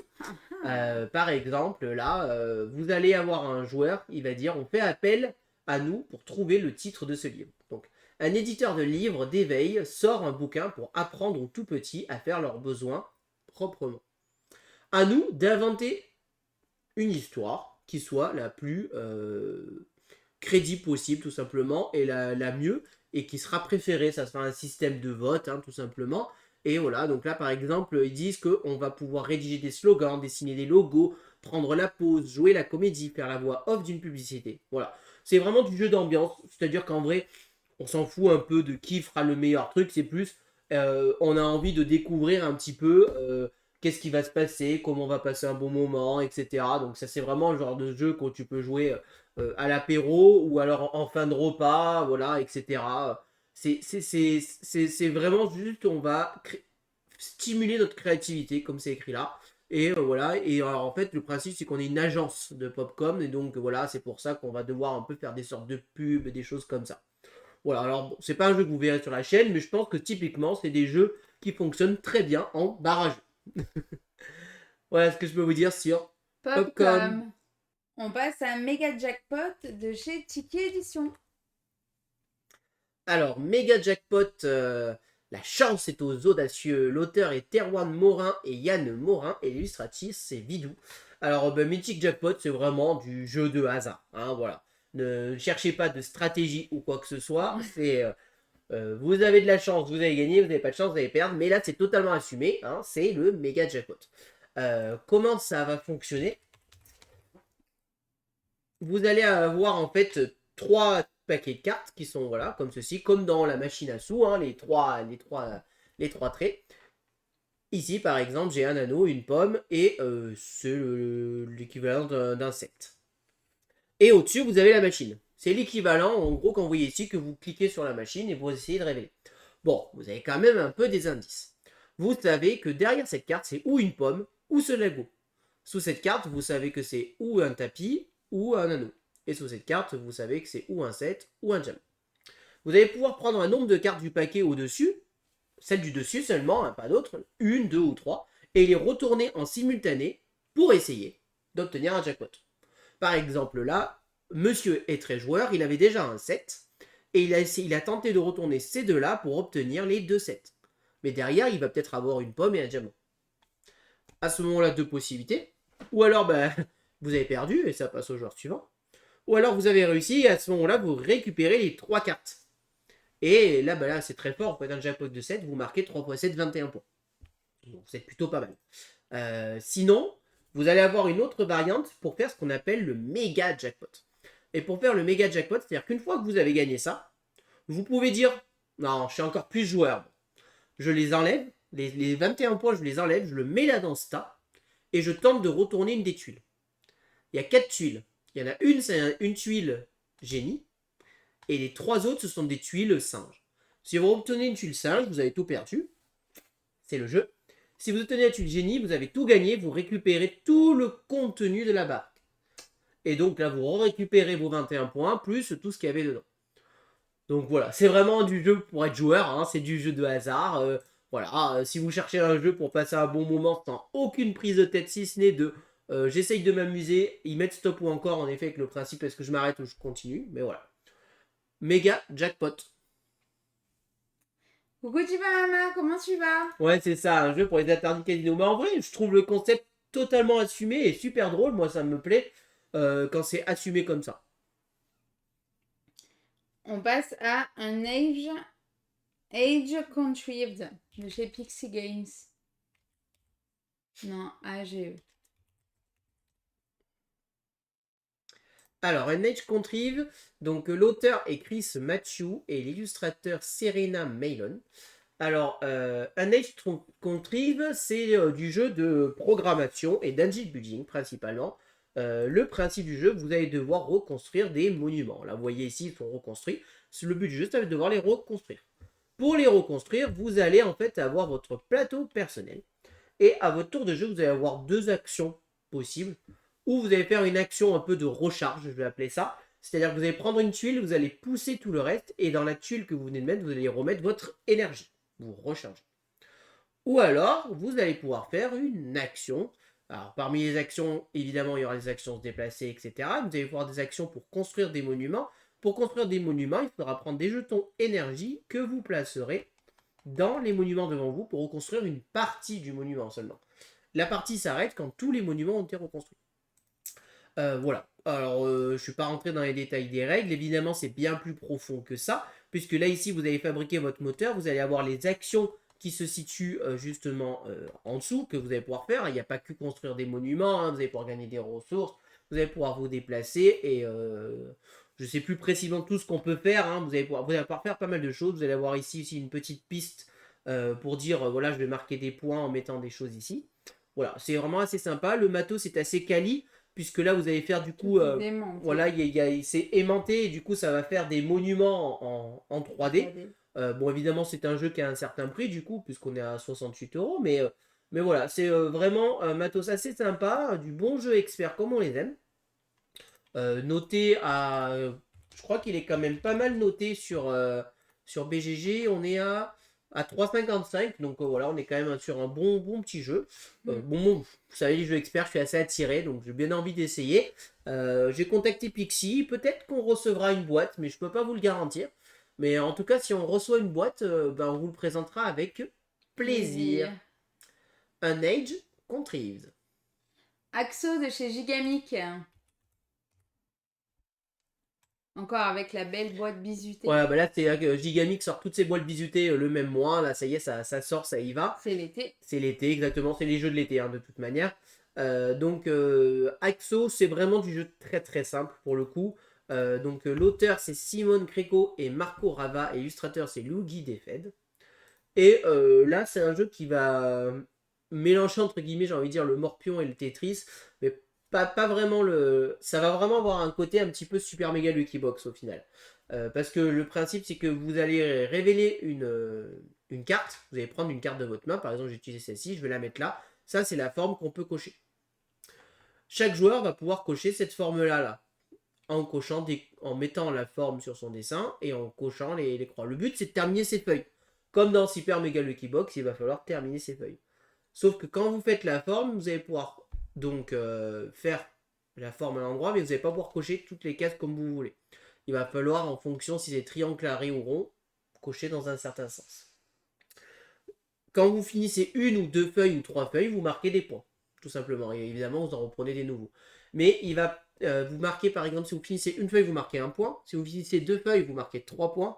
Et si vous finissez les 3 feuilles en même temps, vous marquez 4 points. Le différentiel est un peu faible. Du coup, vous allez avoir tendance à vouloir faire 2 feuilles à chaque fois. Et là où c'est différent, c'est quand vous faites le truc, le joueur actif, lui, va pouvoir cocher dans toutes ces cases, là où les autres joueurs vont pouvoir cocher que sur une seule feuille. Et évidemment, le joueur actif va tourner. Voilà. C'est assez astucieux, ça a l'air assez malin. Donc bon, celui-là, il fait partie des jeux qu'on a demandé à Gigamic dans la newsletter. Et voilà, ça a l'air vraiment assez intéressant. Axo. On passe maintenant au 21 juin, fini le 14, avec Wingspan de chez Matago, Bon, qui est aussi attendu. Hein. on passe probablement à un des jeux les plus attendus du mois, voire même de l'année, je pense, pour certains. Le fameux Wingspan, ça y est, va arriver dans vos boutiques. Donc, qui je vous rappelle, est un petit peu la suite de Wingspan, mais c'est bien un standalone, hein, dans un autre univers. Cette fois-ci, au lieu d'être des petits oiseaux, vous allez être des dragons. Alors ça me plaît plus. Moi, Ouais. je préfère les dragons aux oiseaux, personnellement. Donc l'auteur c'est Connie Vogvan et Elisabeth Hardrave et l'illustratrice c'est Clémentine Campardou. Et dans Wingspan en fait c'est... Alors je vais vous le faire assez simple mais en gros pour moi de ce que j'ai lu c'est Wingspan en version un peu plus initié, un peu plus expert. Alors attention expert je mets des guillemets, on n'est pas du tout sur de l'expert, vous voyez on est à 2,74 sur 5. Mais par rapport à Wingspan on va pousser un petit peu le curseur un peu plus loin. Comme dans Wingspan, vous allez avoir ici votre système d'action, vous allez déplacer votre ouvrier et faire vos actions. Comme dans Wingspan, vous allez pouvoir poser des dragons au lieu des oiseaux. Alors la différence majeure qu'il y a, c'est que pour pouvoir poser un dragon, vous allez devoir d'abord poser une caverne. Et après avoir posé la caverne, vous pourrez mettre un dragon dedans. Comme dans Wingspan, vous allez aussi déclencher toutes vos actions quand vous vous mettrez à un endroit. Vous allez avoir les petits œufs, vous allez avoir des ressources. Là où il y a une différence assez majeure, c'est qu'ils ont quand même enlevé les dés. Il n'y a plus de dés. Voilà, les dés ont disparu. Et vous allez avoir un peu plus de contrôle. Voilà, dans Wingspan, je pense que la grosse différence avec Wingspan, ça va être ça. C'est des fois dans Wingspan, vous faisiez une action de récolte et vous lanciez les dés et vous espériez un petit peu avoir ce que vous vouliez. Et des fois, ça se passait pas vraiment comme vous voulez. Wingspan a enlevé ça, donc a complexifié un petit peu la chose, mais du coup a rendu le jeu un peu plus contrôle. Voilà. Sinon, à part ça, le reste, c'est quand même assez proche, hein, très clairement, de Wingspan. Hein, voilà, je ne vais pas vous redessiner le jeu. Hein, vous allez avoir vos actions, vous allez essayer de déclencher, essayer de remplir au maximum. Pareil, quand vous posez des dragons, plus vous allez en poser, plus il va être dur d'en poser, plus ça va vous coûter cher. Vous allez aussi avoir les petits œufs là qui vont se dépenser. Vous allez essayer de cumuler les œufs sur vos cartes pour remarquer des points. Vous allez avoir aussi une nouvelle carte qui s'appelle des dragonnets. Les dragonnets, pour les poser, ils vont demander des petites bouteilles. Alors là, on les voit pas, mais ils vont demander du lait, en fait, hein, des petites bouteilles supplémentaires. Voilà, ça, c'est des petits dragonnets. Vous voyez, ils demandent des petites bouteilles supplémentaires. Voilà. Là où les dragons tout court n'en demandent pas. Donc, bref. Après, le jeu est toujours aussi beau. L'ADA est toujours aussi belle. Si vous aimez Wingspan, il y a de grandes chances que Wingspan vous plaise. Maintenant, j'ai envie de dire, si vous avez Wingspan chez vous, est-ce que Wingspan va faire doublon? Oui. On ne sait pas, on n'y a jamais joué. Oui et non. Je pense que Wingspan fera doublon dans certains points, mais voilà. Je pense que les gens qui aiment Wingspan l'aimaient pour sa simplicité et son côté rapide, efficace et vraiment très accessible. Là où Wingspan va être un peu moins accessible, il va s'adresser un peu plus aux joueurs. Je pense que nous, par exemple, qui avons... on a Wingspan Asie à 2, mais si on n'avait aucun des deux, je pense que nous, en termes de mécanique et de plaisir, on préférait peut-être Wingspan à Wingspan. Mais les joueurs qui aiment Wingspan, je suis pas sûr qu'ils vont aimer Wingspan, en fait. Voilà. Parce que je pense que mécaniquement, ils risquent peut-être d'être déçus de se dire que finalement on a complexifié des choses et ça m'intéressait pas de complexifier un jeu qui pour eux était déjà idéal, en tout cas. En tout cas, je suis quand même curieux. Personnellement, j'ai la curiosité de vouloir le découvrir.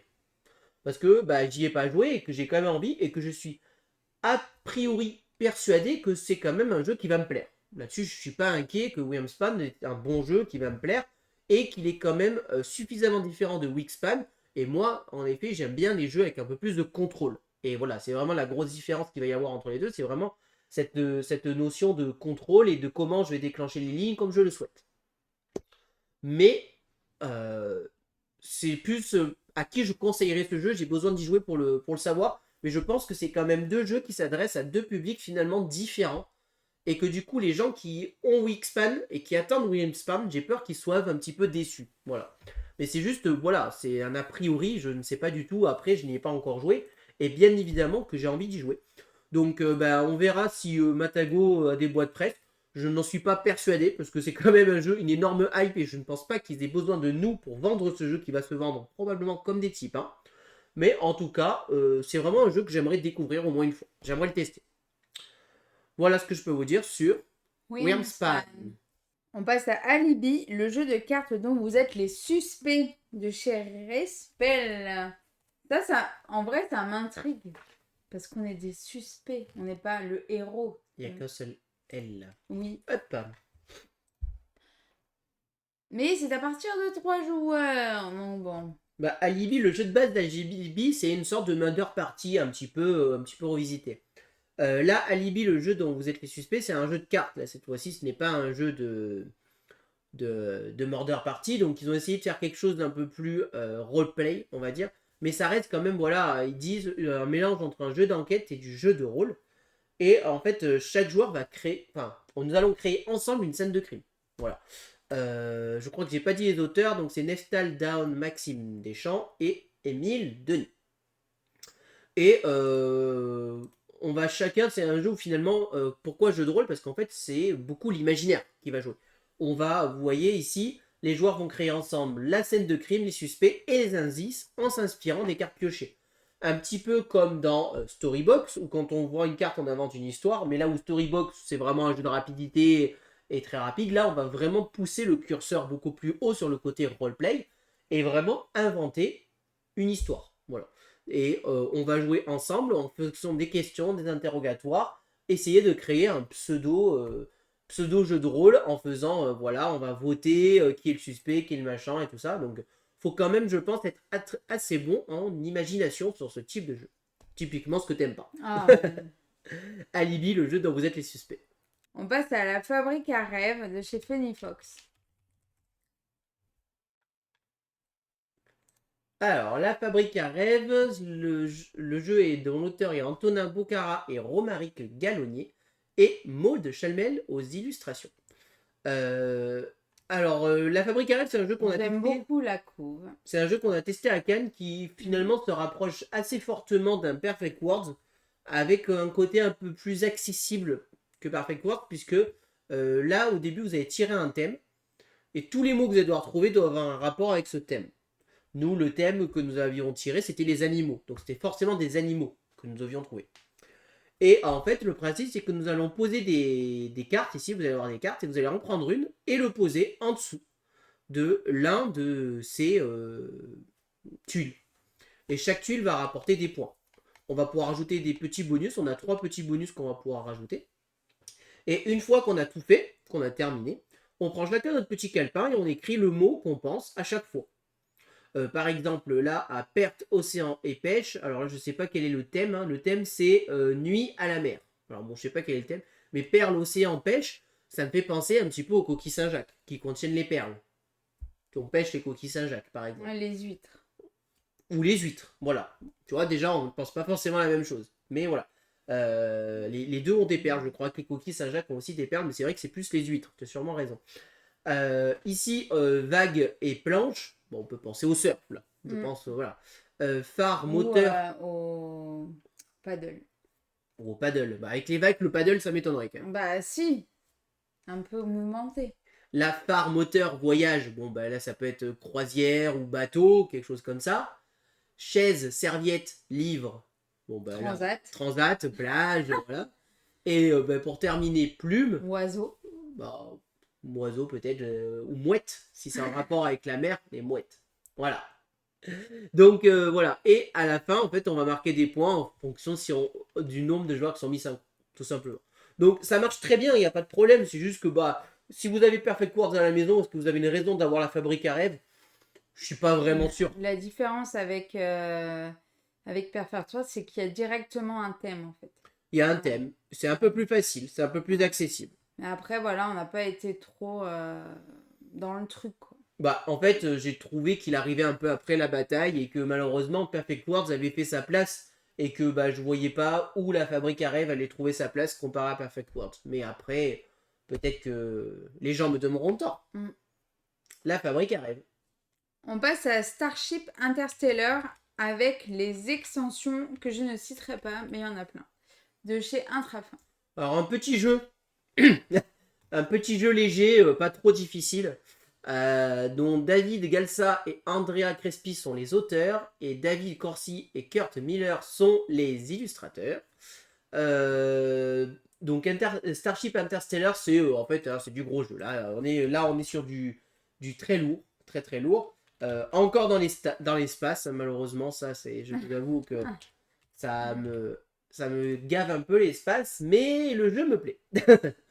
Le jeu me plaît, le principe assez original, vous allez avoir le soleil, qui est représenté ici, qui est en train de grossir, et qui va totalement avaler l'univers.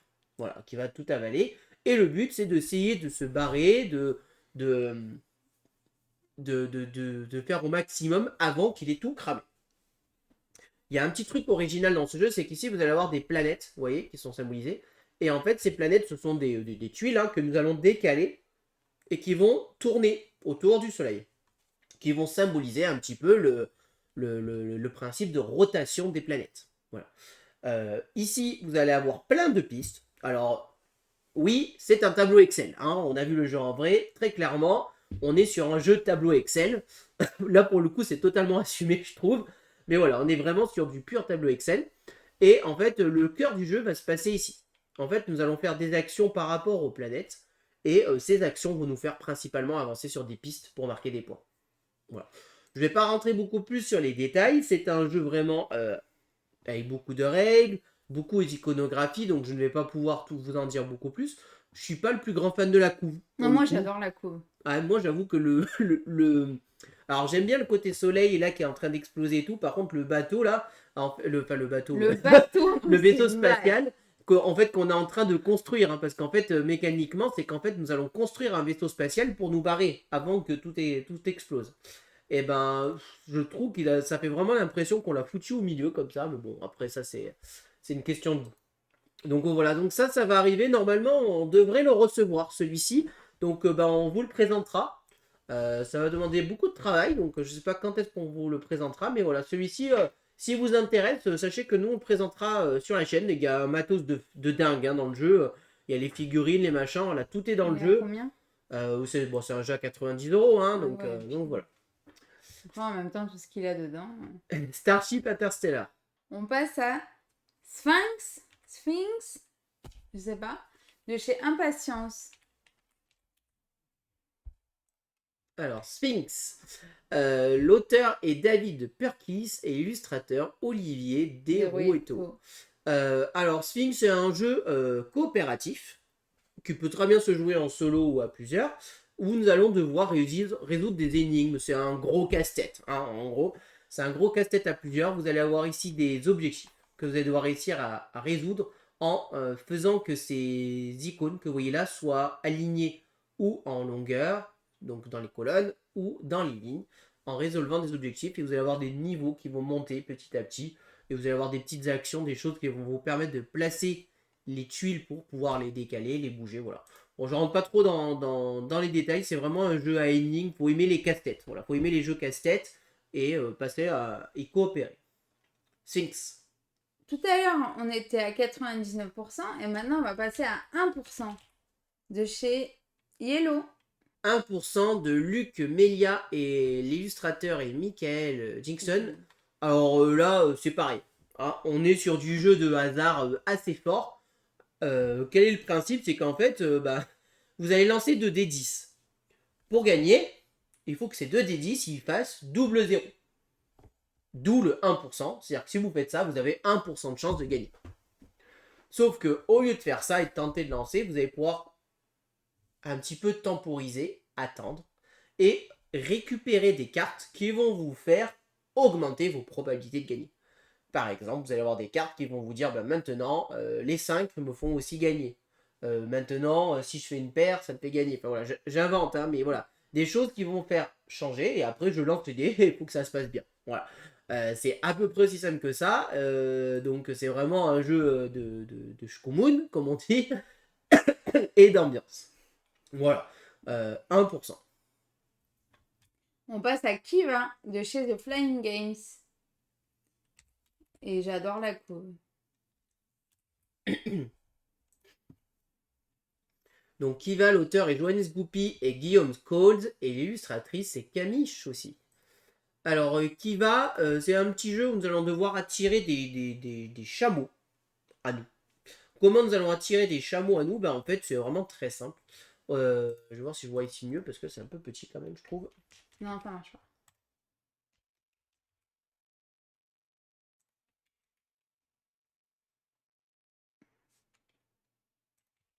Je suis en train de dire il n'écrivait pas.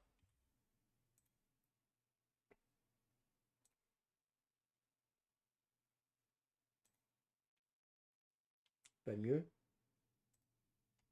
Ouais. Alors, donc dans Kiva, vous allez avoir des cartes en main qui sont numérotées de 1 à 5 et qui sont de couleurs différentes. Et je crois qu'il y a 4 ou 5 couleurs différentes. Et votre tour de jeu, c'est je prends une carte, je la sélectionne, face cachée. On fait 1, 2, 3, on la révèle en même temps. C'est pas compliqué. Si j'ai joué un 3 rouge, je vais faire avancer le chameau rouge de 3. Tout simplement. Voilà. Si jamais il y a 2 joueurs qui ont joué une carte rouge, moi j'ai joué un 3 et mon adversaire a joué un 4, on prendra que la plus petite des deux. C'est-à-dire que c'est moi qui fais avancer le chameau de 3 et toi qui as joué un 4, il ne compte pas. Et à la place, en compensation, tu gagneras une petite gemme qui la récompense d'en haut. Le joueur qui a joué le 3, le chameau il se déplace et là où il s'arrête, on fait la petite action bonus. On va gagner des petites gemmes ou on va gagner des petites tuiles qui vont nous faire marquer des points. Et le but du jeu, c'est d'attirer les chameaux à nous. Plus je vais attirer de chameaux, plus je vais marquer de points. Tout simplement. Et on va jouer comme ça, petit à petit, jusqu'à ce que l'un des joueurs ait attiré, je ne sais plus combien de fois, un chameau. Voilà. Et la fin de partie est déclenchée, on marque des points en fonction du nombre qu'on possède à la fin. Voilà, c'est à peu près aussi simple que ça. Ça va être un jeu assez stratégique dans le sens où on connaît toutes les cartes dans le jeu. Donc si mon adversaire, le 5 rouge, il est tombé, on sait qu'il ne jouera plus sur 5 rouges. Donc moi, je vais peut-être pouvoir jouer mon 5 rouge de manière plus safe. Alors que sinon, les 5, on sait qu'ils sont plus durs à placer puisque c'est la carte la plus grosse. Si un joueur joue une carte plus petite, c'est lui qui va la prendre. Donc voilà, c'est un jeu où on va pouvoir se taquiner, s'embêter. J'ai du mal à croire que c'est un jeu qui fonctionne bien à 2. Je pense que c'est un jeu qui est très bien à 3-5. Qui va? On passe au 28 juin avec ni plus ni moins de chez Lekeya.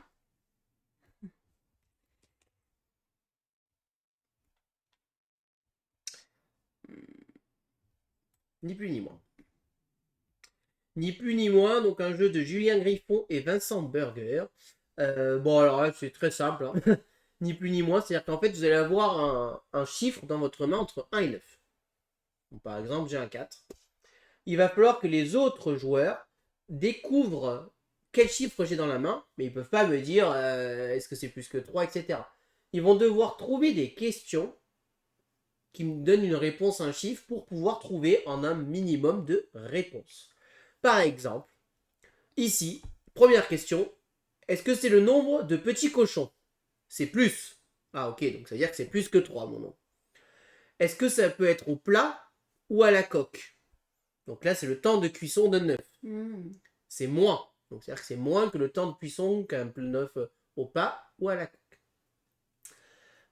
Le nombre de fers en l'air, les fers du cheval, c'est ça. Bah oui, un fer à cheval, il a les 4 pattes en l'air, donc la réponse était 4. Et il faut trouver un maximum de numéros en un minimum de temps. Voilà. C'est vraiment aussi simple que ça. Donc c'est vraiment du jeu voilà, pour rigoler, pour s'amuser, du jeu d'ambiance. Alors après, c'est sûr que c'est le genre de jeu, vous n'avez pas besoin d'avoir le jeu pour y jouer. Hein, mais bon, il suffit d'un petit peu vous aider et puis voilà. Donc voilà, ni plus ni moins. Ensuite, Stick et Stack de chez Ori Games. Donc là, on sent les jeux de l'été, encore une fois. Donc Stick et Stack qui sort le 28 juin. C'est bien ça. Alors, Stick et Stack, qu'est-ce que ça va être? C'est un jeu d'équilibre. Qu'est-ce que c'est un jeu d'équilibre? et ben en fait vous allez avoir un petit truc comme ceci sur un petit ressort. Et vous allez devoir poser des petits sticks comme Mais ceci génial. qui ont 2 couleurs différentes. Là ici bleu et rose. Et il faut que les sticks que vous posez ils touchent les 2 couleurs. C'est-à-dire qu'ici par exemple, vous voyez j'ai le bleu et le rose, bah, je pourrais essayer de le poser entre ces deux-là, ici. Et évidemment, je vous le donne en mille, le but c'est que la tour elle ne tombe pas et celui ou celle qui fait tomber la tour a perdu. Vous allez pouvoir le jouer en compétition, mais vous allez aussi pouvoir jouer en coopération en disant on essaye de faire le truc le plus haut possible. Et au bout d'un moment, bah, la tour elle va tomber et se casser la binette. Voilà, c'est vraiment du petit jeu malin pour rigoler. On l'avait vu à Cannes quand on était à la soirée privée Nilodis, il était en train de jouer derrière et il rigolait pas mal dessus. Nous on l'avait pas testé, mais bah, Philippe du Super Meeple, il avait joué et il nous avait dit que c'était très drôle et très sympathique. Donc, bah, bon, c'est pas un jeu que vous verrez sur la chaîne du tout, mais c'est un jeu. Ça a l'air drôle, quoi. Voilà, c'est ça. C'est le genre de jeu que je pense que je rigolerais bien y jouer. Stick et stack. Ensuite, Boop de chez Lucky the Games. Regardez comme c'est trop mignon. Boop, l'illustrateur c'est Kurt Cover et l'auteur c'est Scott Brady. Un petit jeu sur les chats.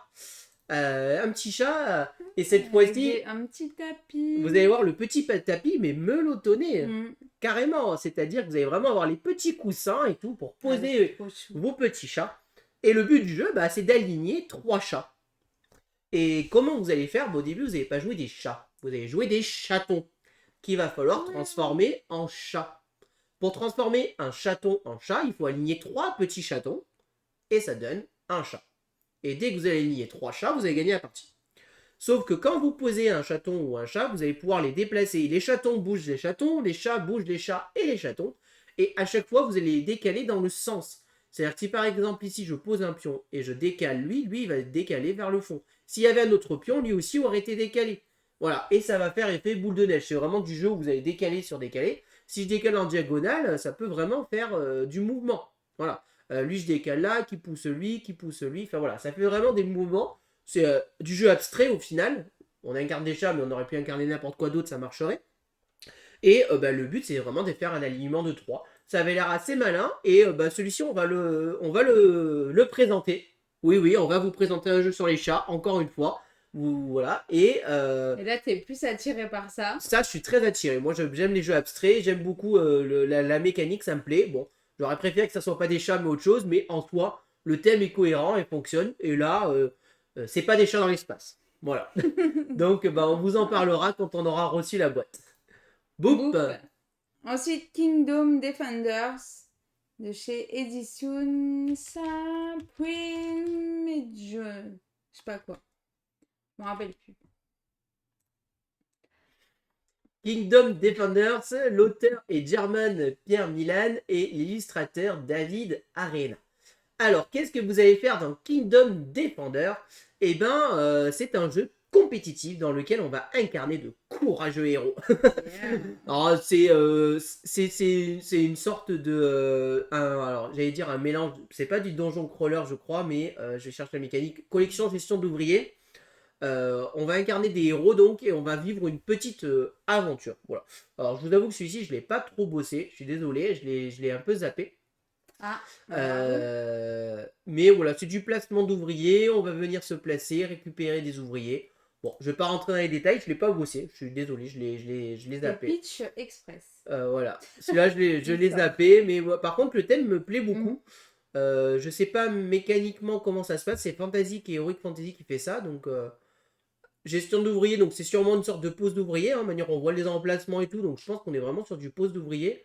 Et après les petites gestions de ressources, bah écoutez, à voir. Je vous avoue que ça, là en voyant comme ça m'intrigue pas mal. Je l'avais pas bossé celui-là, mais je suis vraiment assez intrigué. Bon, affaire à suivre celui-là. Kingdom Defenders. On passe à Spring Festival de Two Manta Games. Faut pas vous moquer de mon accent. Spring Festival, donc Yeah. Alexandre Aguila et Romaric Gallonnier et Apolline Etienne aux illustrations. Et ben là, vous allez faire votre feu d'artifice. Voilà, là c'est un jeu de feu d'artifice. Alors c'est rigolo, j'avais jamais vu des jeux dans ce thème, et là il y a plusieurs jeux qui partent sur le thème du festival et du feu d'artifice. C'est toujours drôle de voir des jeux auxquels on n'avait jamais vu un thème, de voir plusieurs jeux de société sortir d'un coup sur le même thème. alors qu'ils ne se sont pas du tout concertés. C'est vraiment toujours bizarre. Donc là, le principe, c'est vraiment, on va essayer de faire le plus beau show de pyrotechnie. Comment on va faire? En fait, on va avoir des tuiles qu'on va jouer. Le principe, c'est qu'ici, on a une sorte de rivière de tuiles. Le joueur actif va pouvoir tourner dans le sens qu'il veut le truc. Il va prendre la tuile et il impose aux autres joueurs de prendre la tuile qu'ils ont en face. Donc en gros, le joueur actif choisit la tuile qui l'intéresse et les autres joueurs doivent prendre ce qui est en face. Un peu comme dans Planet Unknown. Je tourne mon truc, je prends la tuile qui m'intéresse et les autres doivent prendre celle qu'ils ont en face. Ben là, c'est pareil. Et cette tuile, je vais venir la poser à minima de manière adjacente. Voilà. Et comment on va faire? Et ben, une fois qu'on a posé, nous allons avoir des objectifs. Les objectifs, ils sont indiqués ici à droite. Par exemple, ici, je vais devoir essayer de réaliser cette forme-là de Tetris avec au moins 2 feux d'artifice rouges à droite. Et quand je vais jouer ma tuile, je peux la jouer comme ceci là. Et au bout d'un moment, je vais pouvoir la retourner en disant, en gros, j'allume la mèche. Je lance mon show de pyrotechnique. Et vous voyez ici, on a des petites flèches. Et en fait, si par exemple celle-ci, je l'allume, ça me permet d'allumer celle-ci, qui me permet d'allumer celle-ci, qui me permet d'allumer celle-ci, qui me permet d'allumer celle-ci. Et on va faire une séquence. Et pour le coup, c'est très thématique parce qu'à la fin, il y a un truc assez rigolo que je trouve, c'est que à la fin, comme dans tous les feux d'artifice, on doit faire le bouquet final. Du coup, le bouquet final, qu'est-ce que c'est? C'est que je vais retourner toutes mes tuiles sur leur face et je vais en allumer une seule. Et le but, c'est qu'en en allumant une seule, par un effet de boule de neige, j'arrive à toutes les allumer. Donc ça, c'est assez sympa. Franchement, ça a l'air assez rigolo. Moi, je pense pas que c'est un jeu qui révolutionne en termes de gameplay et tout ça, mais le thème y est, le mecha y est, ça a l'air assez sympa. Et donc, voilà, c'est tout un Mantagame qui fait ce jeu-là, qui avait fait... il y a en premier le jeu sur les abeilles qui était...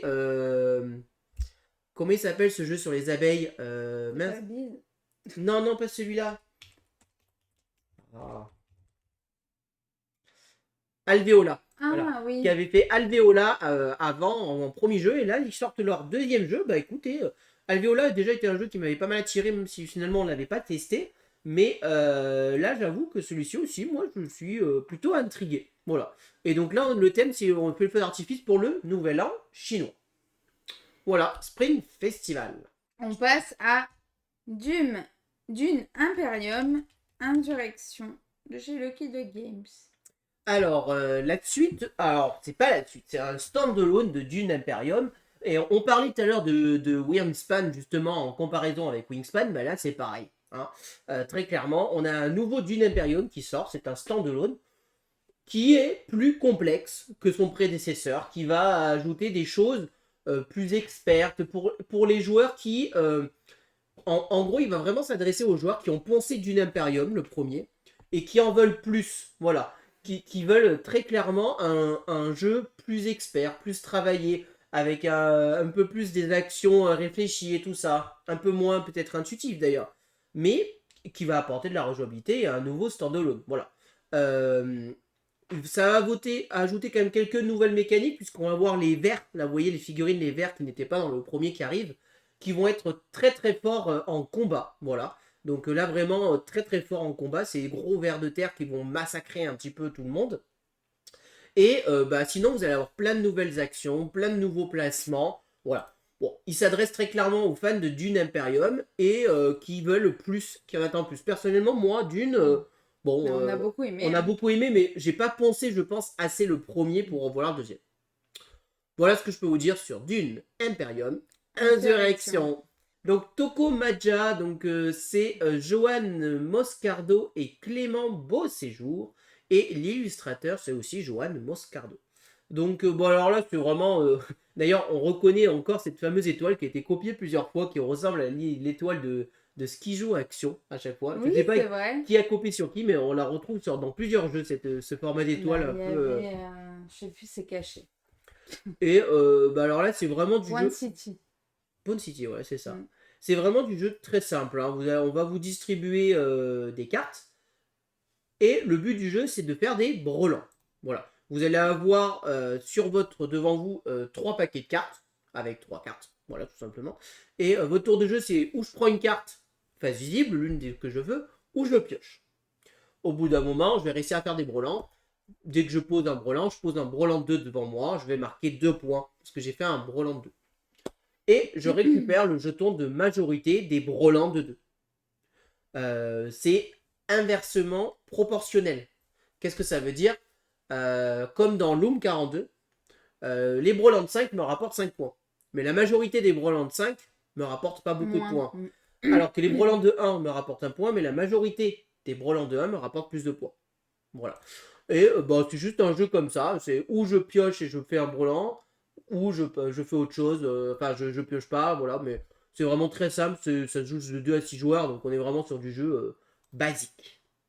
Toko Maja. On passe à Fil Rouge. L'ombre du tigre de chez Lumberjack Studio. Alors, Fil Rouge, on vous en a déjà plusieurs fois parlé, chez Julien Protière et Tom Protière, illustrateur Tom Protière. Et c'est un jeu qui va reprendre un petit peu la mécanique de perspective pour le côté coopératif et le côté où je vais discuter avec les gens. Sauf qu'il va falloir en fait refaire le fil rouge, tout simplement. Donc cette fois-ci, en fait, on va raconter une histoire. Donc on va discuter des images qu'on a en main et on va dire, écoutez, moi cette image, je pense qu'elle va là, moi je pense qu'elle va là. Et il va falloir reconstituer l'histoire, tout simplement. Alors, il y a plusieurs scénarios dans la boîte. Ça a même un côté presque campagne, je crois. Et vous allez avoir 4 chapitres voilà, qui vont être joués dans cette boîte-là. Et à vous de reconstituer le fil de l'histoire et de bien communiquer, de comprendre vos adversaires. Moi, c'est vraiment un jeu qui je pense qu'on avait aimé Perspective. Moi, ça m'avait vraiment beaucoup attiré. Il y a marqué 90 minutes. Je pense que ça doit être la boîte complète 90 minutes. Je pense pas que ça soit tout le jeu, mais à moins que j'ai raté quelque chose. Je pense que c'est les 4 chapitres en un coup. Hein. Fil rouge. On passe à Pampero et toutes les extensions de chez Intrafin. Petit jeu. Pampero. Petit prix. Petit jeu. Hein. On termine sur du léger. Petit jeu familial. Sans prise de tête. Donc l'auteur c'est Julien Pombo et l'illustrateur c'est Yann Toul. J'aime beaucoup l'illustration au passage. Ouais, moi aussi. Évidemment, tout le monde rêve de construire son parc éolien. Bah bien sûr. C'est vraiment, vous avez rêvé ça toute votre vie. Eh ben, ils l'ont fait. Voilà, vous allez construire votre parc éolien. Et donc, là, voilà, vous allez faire ce petit jeu familial qui vous prendra environ entre 2 et 3 heures de partie, noté à pratiquement 4 sur 5 sur BGG. Hein. Yeah. C'est donc voilà, bon, je vais pas rentrer dans les détails, mais on est vraiment un jeu. Ce qu'il faut savoir, c'est qu'il n'est pas noté, mais en fait, Lacerda a aidé un petit peu à la création de ce jeu. C'est pour ça d'ailleurs qu'il a un petit côté Lacerda.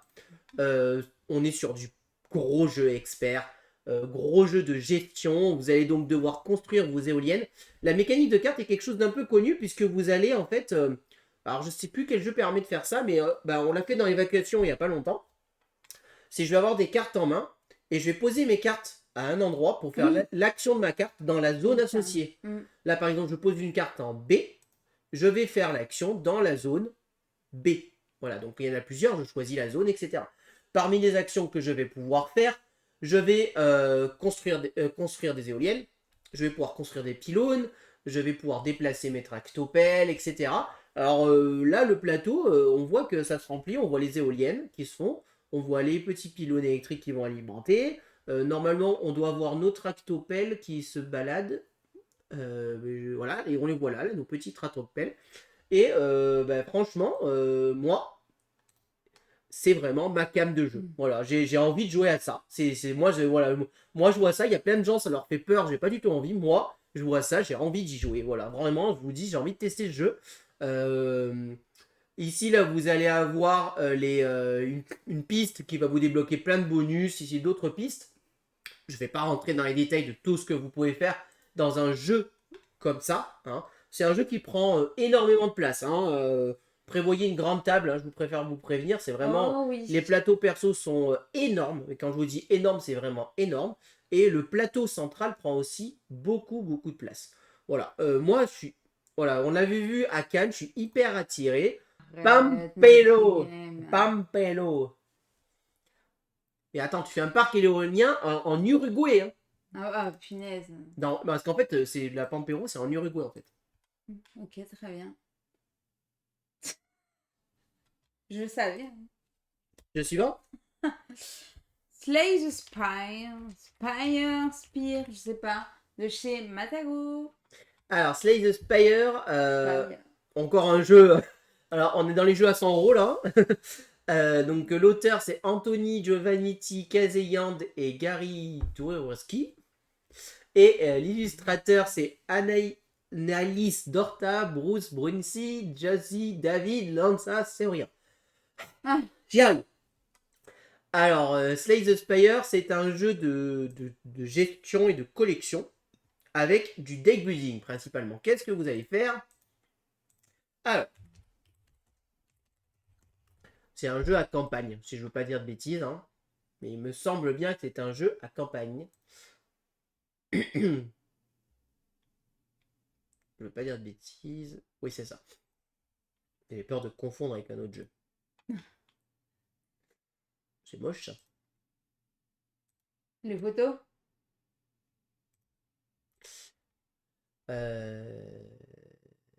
Donc voilà. Donc Slay the Spire, c'est un jeu où vous allez incarner en fait des combattants. Et c'est un jeu coopératif où nous allons devoir affronter des boss, tout simplement. Comment nous allons les affronter? Nous allons nous équiper en deck buildant, hein, tout simplement, afin de tuer le sort de big boss. Alors c'est un jeu à chapitre, hein, évidemment, vous allez affronter plusieurs boss petit à petit. Et bon voilà, je vous avoue que j'ai pas bossé plus que ça le jeu. C'est du gros jeu. Pourquoi 100 euros? Parce que c'est un jeu qui a beaucoup de matos, qui est un jeu à campagne en fait, où vous allez évoluer petit à petit et c'est tiré d'une licence. Hein. Ce qu'il faut savoir, c'est Slay the Spire, c'est un jeu vidéo à la base. Et donc, ça provient du jeu vidéo, voilà, il le précise ici. Et donc, ceux qui connaissent le jeu vidéo, a priori, ne seront pas trop dépaysés. Je vous avoue, et je suis totalement honnête, je ne connais pas le jeu vidéo. Je n'ai jamais joué à ce jeu vidéo de ma vie. C'est probablement un truc qui me plairait en termes de jeu vidéo. Je sais pas si, en termes de jeu de société, c'est quelque chose qui me plairait. Parce que franchement, deck building sur du jeu vidéo, tout ça, ouais, je sais pas. Je suis pas, je vous avoue que celui-ci, je suis pas le plus attiré.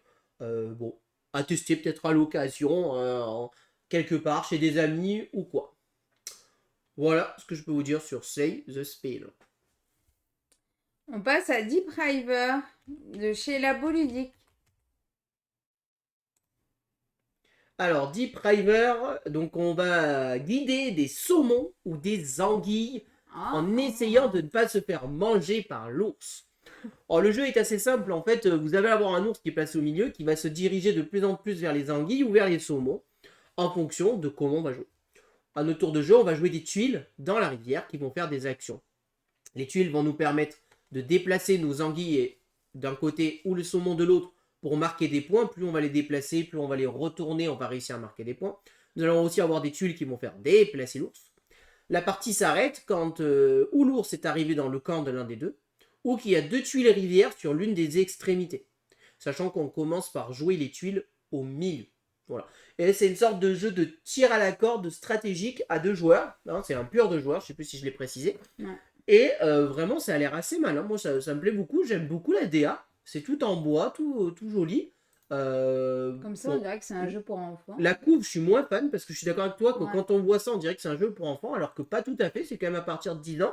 Ça a l'air d'être stratégique de comment je vais jouer ma tuile, comment je vais le faire. Et franchement, là, ça, je trouve ça joli pour le coup. La couve, je la trouve pas très jolie, mais ça, je trouve ça joli. C'est mignon. Ouais. La DA est plutôt bien faite et bien éditée. Et normalement, celui-ci, on devrait le recevoir en plus. Donc, on devrait pouvoir vous en parler.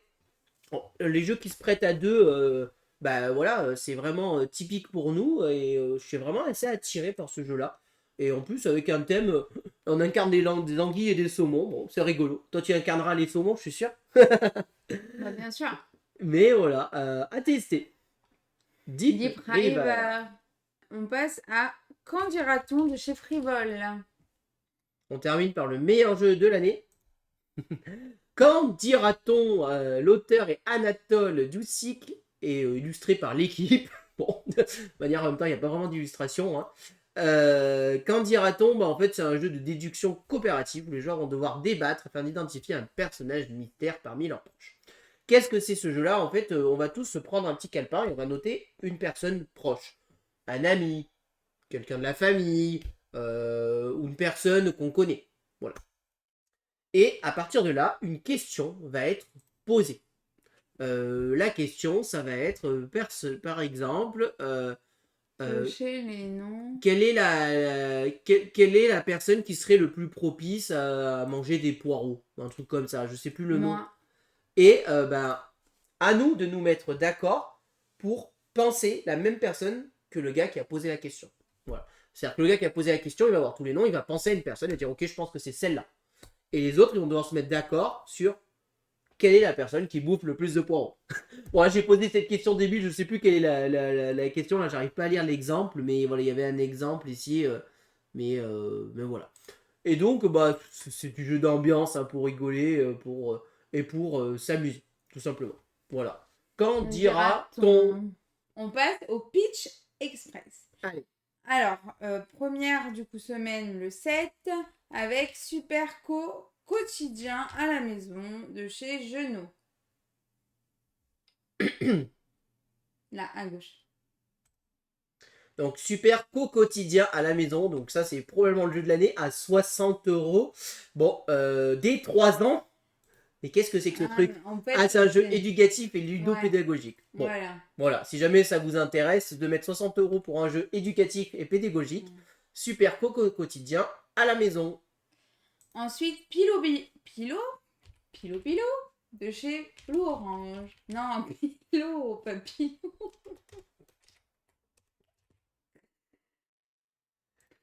Pilo Pilo, un petit jeu pour enfants donc qui arrive chez Blue Orange. Minecraft Explorers de chez Ravensburger. Donc un jeu dans l'univers de Minecraft Minecraft. pour 1 à 4 joueurs dès 8 ans. Voilà, bon, vous allez retrouver un petit peu l'univers et on va leur montrer notre bravoure en explorant des lieux. Un nouveau Guilty Monaco 1955 de chez Yellow. Alors, donc ça, par exemple, on va s'arrêter 2 minutes. Gulti Monaco, donc nous avons joué au premier Gulti, nous avons adoré. Stone. On avait quand même beaucoup 2015. aimé. Ouais. Et du coup, bah, celui-ci, voilà, il y a la suite qui arrive. Enfin, c'est la suite, c'est voilà, c'est une autre. Voilà, donc voilà, si jamais ça vous intéresse et que vous avez aimé, là, ça se passera au Grand Prix de Monaco en 1955. On passe à le coin-coinche de chez Bakaku. Voilà, et alors, quand t'as des jeux comme le coin-coinche, je suis désolé de ne pas vous parler du coin-coinche, mais voilà, hein. C'est le jeu de la coinche pour 4 joueurs avec des canards. Voilà, hein, je peux pas vous en dire plus. Elle est stylée la coupe, hein, en vrai. On passe à Dungeon Saga Origins de chez Mantic. Donc Dungeon Saga Origins, en fait, c'est une suite de Dungeon Saga. Donc là, c'est un gros donjon crawler, hein. Là, si vous aimez les donjons crawler, mission, campagne, un peu comme Donjons et Dragons, des choses comme ça, voilà. Bon, bah, n'hésitez pas à aller découvrir ça. Et vous allez pouvoir jouer jusqu'à 5 joueurs. Les deux extensions de Mage Noir, il y a l'extension Minérale et l'extension Phase Arcane. Donc voilà, je vais même pas cliquer dessus, elles sont disponibles ici. Donc ce sont 2 extensions pour le jeu Mage Noir. Si jamais vous intéressez à Mage Noir, voilà, sachez que ça arrive. On passe au 14 juin avec The Smashers Coach Battle de chez Aura Games Legends. Donc là, vous allez jouer une sorte de tournoi de Legendary Sponsor League. Donc c'est un jeu stratégique d'auto-batteur et de deck building où on va endosser le rôle d'un donc le Smash Ball. Voilà, donc bon, je vous avoue que là je suis vraiment pas du tout attiré par la DA ni le thème. Non, Donc, la DA du truc. Donc voilà, sachez que ça sort. FTW de chez Matago. Donc ça c'est un jeu de pli de 2 à 6 joueurs. Et on va essayer de manière à ne conserver de préférence qu'une seule carte avec un chiffre élevé. Voilà. Je vous avoue que je suis pas rentré dans les détails. Bon, moi, les jeux de piste, c'est pas ce qui m'attire le plus. Celui-ci, j'ai fait le choix de pas le retenir. Aventure Z Hero Volume 2 de chez Zacatrus.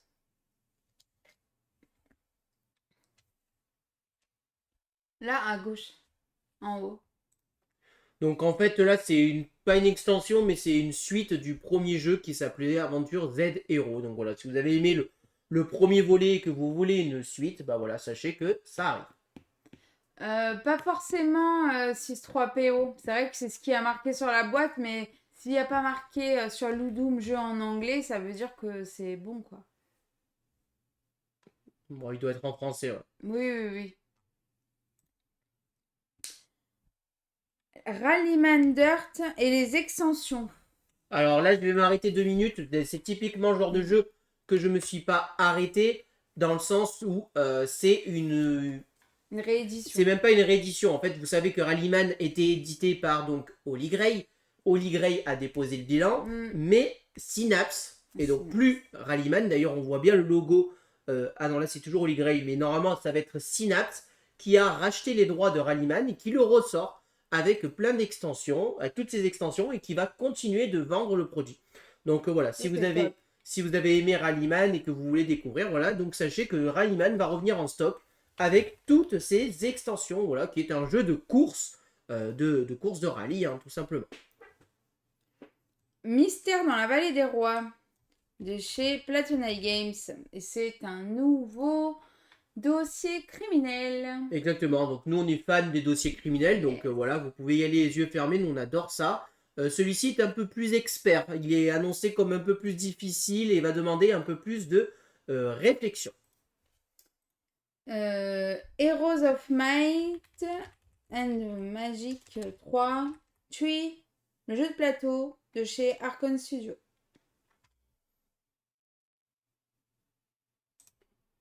Donc voilà, Heroes of Might and Magic 3, le jeu de plateau. Alors là, je n'ai aucun renseignement, sachez que ça sort si cela vous intéresse. Tetaki de chez Gigamic. Donc là, c'est un petit jeu pour enfants de chez Gigamic. Donc bah voilà, si vous avez des enfants, dès 4 ans, donc ça fait vraiment mon premier petit jeu de pose de tuiles a priori. Bon, voilà. Tetaki. Ensuite, on en a déjà parlé, c'est Stress Boutique de chez Matago. Alors, Stress Boutique, c'est un jeu où on va incarner des robots facilement stressables qui sont envoyés sur une exoplanète par leur société.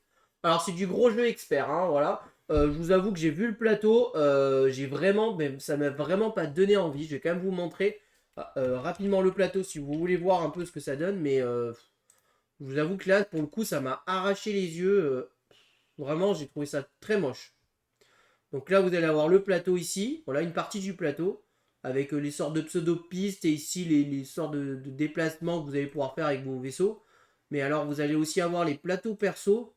Voilà, la lisibilité, je la trouve vraiment pas bonne. Ici, là, vous allez avoir plein de trucs. Enfin, je sais pas. Je vous avoue que celui-ci, j'ai fait un blocage sur le jeu. Voilà, là, ça fait une mise en place pour 4 joueurs. Donc ici, vous allez avoir le plateau personnel avec tous les pseudo-pistes que vous allez avoir. Ici, la piste ici les plateaux perso. Bon, voilà. Bon, je vous avoue que celui-ci, pas du tout hypé. Voilà. La guerre des 300 choses de chez Two Tomato Games. La guerre des 300 choses. Voilà, vous voyez le type de jeu qui sortent. Bon, voilà. La guerre des 300 choses. Dans un univers médiéval. Alors, c'est de 1 à 3 joueurs. Donc, ça, pour le coup, c'est typique. C'est une sorte de mini wargame. Le jeu 78 cartes tarot Tour de France. Je suis sûre que ça vous intéresse. T'as vraiment dit ça? C'est toi qui l'as gardé, c'est pas moi. Hein. Mais c'est toi qui l'as gardé, t'as mis Pitch Express, c'est pas moi. Un jeu de tarot, 78 cartes sur le Tour de France. Voilà. Vous allez tous acheter ça. De chez Studio Stratostar. Voilà. Lâchez vos 11 € pour le jeu de tarot sur le Tour de France. Merci, messieurs, dames. Avec le 21 juin, Memo Lunch de chez Jeco. Donc voilà, tous les petits jeux chez Jeco qui arrivent. Donc la Memo Lunch, un jeu sur la nourriture.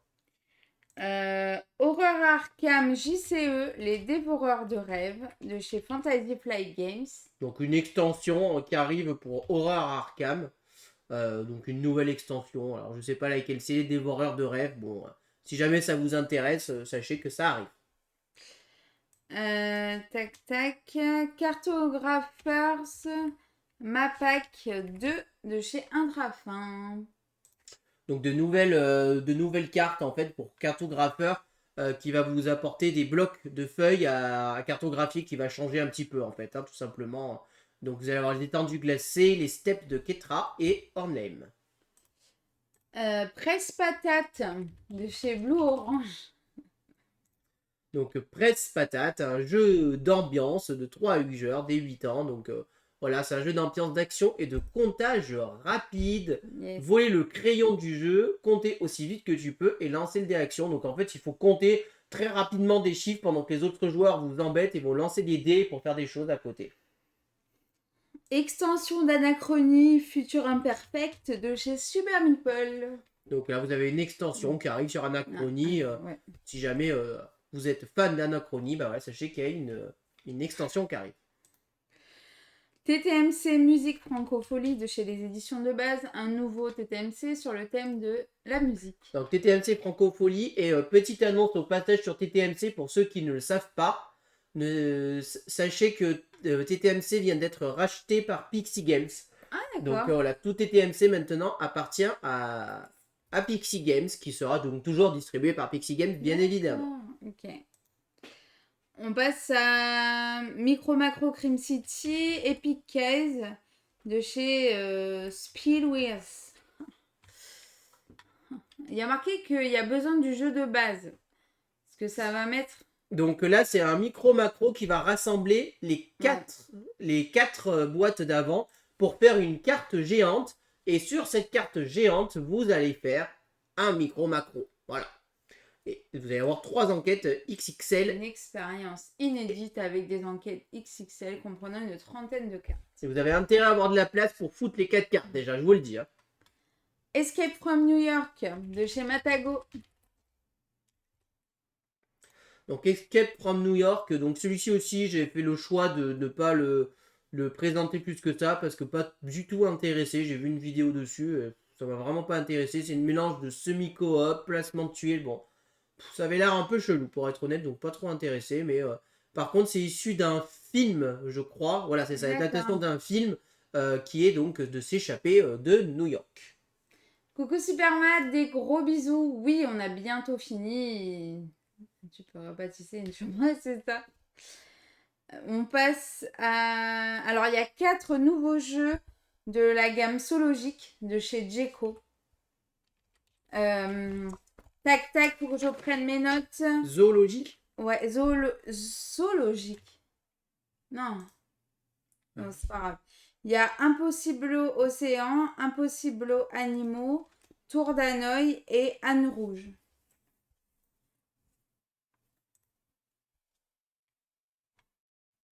C'est des nouveaux, quoi.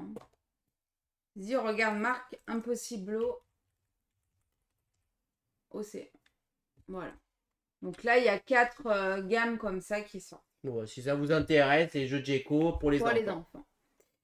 Ensuite, l'extension d'Oltré, monture et destrier de chez Studio H. Donc une nouvelle extension pour Oltré qui continue son petit bout de chemin. Donc nous on a adoré Oltré, mais là on l'a revendu depuis puisque on avait fini la première extension entièrement et le jeu de base entièrement. Bah voilà, si jamais il y en a qui avaient gardé encore le jeu ou qui veulent découvrir la suite, vous allez avoir donc cette fois-ci les montures qui arrivent et vous allez avoir dedans je sais pas combien de nouvelles cartes. Comment on appelle ça? C'est pas des péripéties, des campagnes. Alors je sais plus, histoire qui vont arriver. Donc voilà, si jamais ça vous intéresse, vous allez avoir 3 nouvelles chroniques, voilà, qui vous amènent dans les frontières sauvages de la satrapie. Donc voilà. Nous, Oltré, en tout cas, c'est une très grosse recommandation. On avait adoré. On passe au 28 juin avec Code Conquête, pardon, de chez Lucky Duck Games. À gauche. Oh. Donc Code Conquête, voilà, donc des poules qui vont conquérir. Bon, si ça vous intéresse. Voilà. Code Conquête. La guerre de l'anneau, le jeu de cartes de chez Nuts Publishing. Alors l'extension de la guerre de l'anneau, donc nous on a le jeu de base et j'avais adoré le jeu de base. Et là cette fois-ci cette extension elle est très intéressante parce qu'elle apporte un mode solo et le mode coop. Et du coup, c'est assez intéressant parce que je serais intrigué de jouer en coop ce jeu. Donc peut-être que c'est quelque chose qu'on essaiera de vous présenter parce que je serais vraiment curieux de voir comment ils ont placé le mode coop dans ce jeu. Et pour les joueurs solo qui voulaient découvrir La Guerre de l'Anneau, qui est pour moi un excellent jeu. Et si le mode solo est aussi excellent que le jeu de base, franchement, je pense que ça peut être une très bonne recommandation. Attention, il faut quand même le jeu de base pour jouer. Hein, donc n'oubliez pas, c'est bien une extension. Barbarian Kingdoms de chez Jester Games. Aussi, on vous en parle souvent de Voilà, celui-là. celui-ci, je ne vais pas vous le repitcher. Je vous invite à aller voir nos différentes lives d'avant, différents lives d'avant où on vous en a parlé.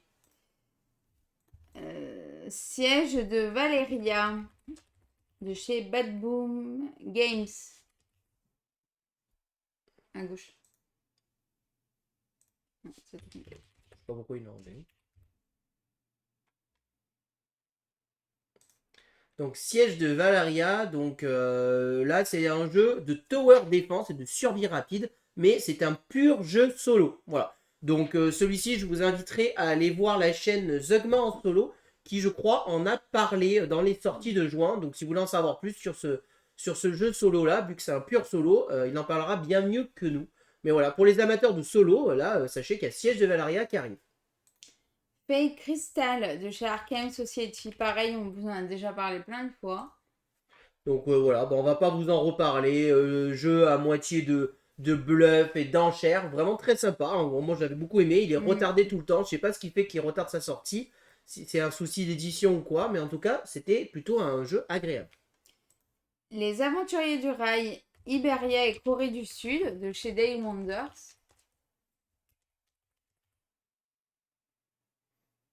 Extension. Donc voilà, une extension pour les Aventuriers du Rail qui apporte donc les cartes Iberia et Corée du Sud. L'extension de Lueur, Aube. Encore une fois. Donc celle-ci, on vous en parlera puisque moi je suis un grand fan de Lueur. C'est un de mes jeux préférés, vraiment. J'ai adoré ce jeu, j'adore toujours ce jeu.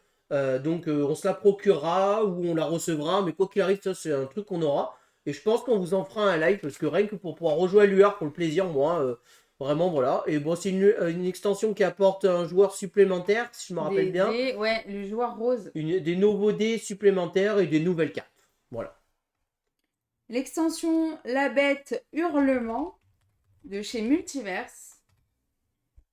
Donc l'extension de la bête, elle aussi qui rapporte pour pouvoir jouer avec un joueur supplémentaire et qui va apporter des nouvelles actions supplémentaires. Voilà. Donc la bête on l'a et on a prévu de vous en parler avec l'extension justement. Donc dès qu'on recevra l'extension, on vous fera un live en vous présentant le jeu La Bête et en mettant principalement en avant l'extension. Une extension encore, L'Insondable Surgit des Abysses de chez Fantasy Flight Games. Donc une extension pour l'Insondable. Assez surpris de voir une extension alors que je crois que le jeu de base n'avait pas trop marché. Mais bon, il faut croire qu'il a suffisamment marché pour avoir une extension. Donc si vous avez aimé l'Insondable, qui est ce gros jeu qui se joue qui doit bien durer 5 ou 6 heures de partie, et voilà, vous allez avoir un supplément Surgit des Abysses. Le jeu de Charles de chez Frivole.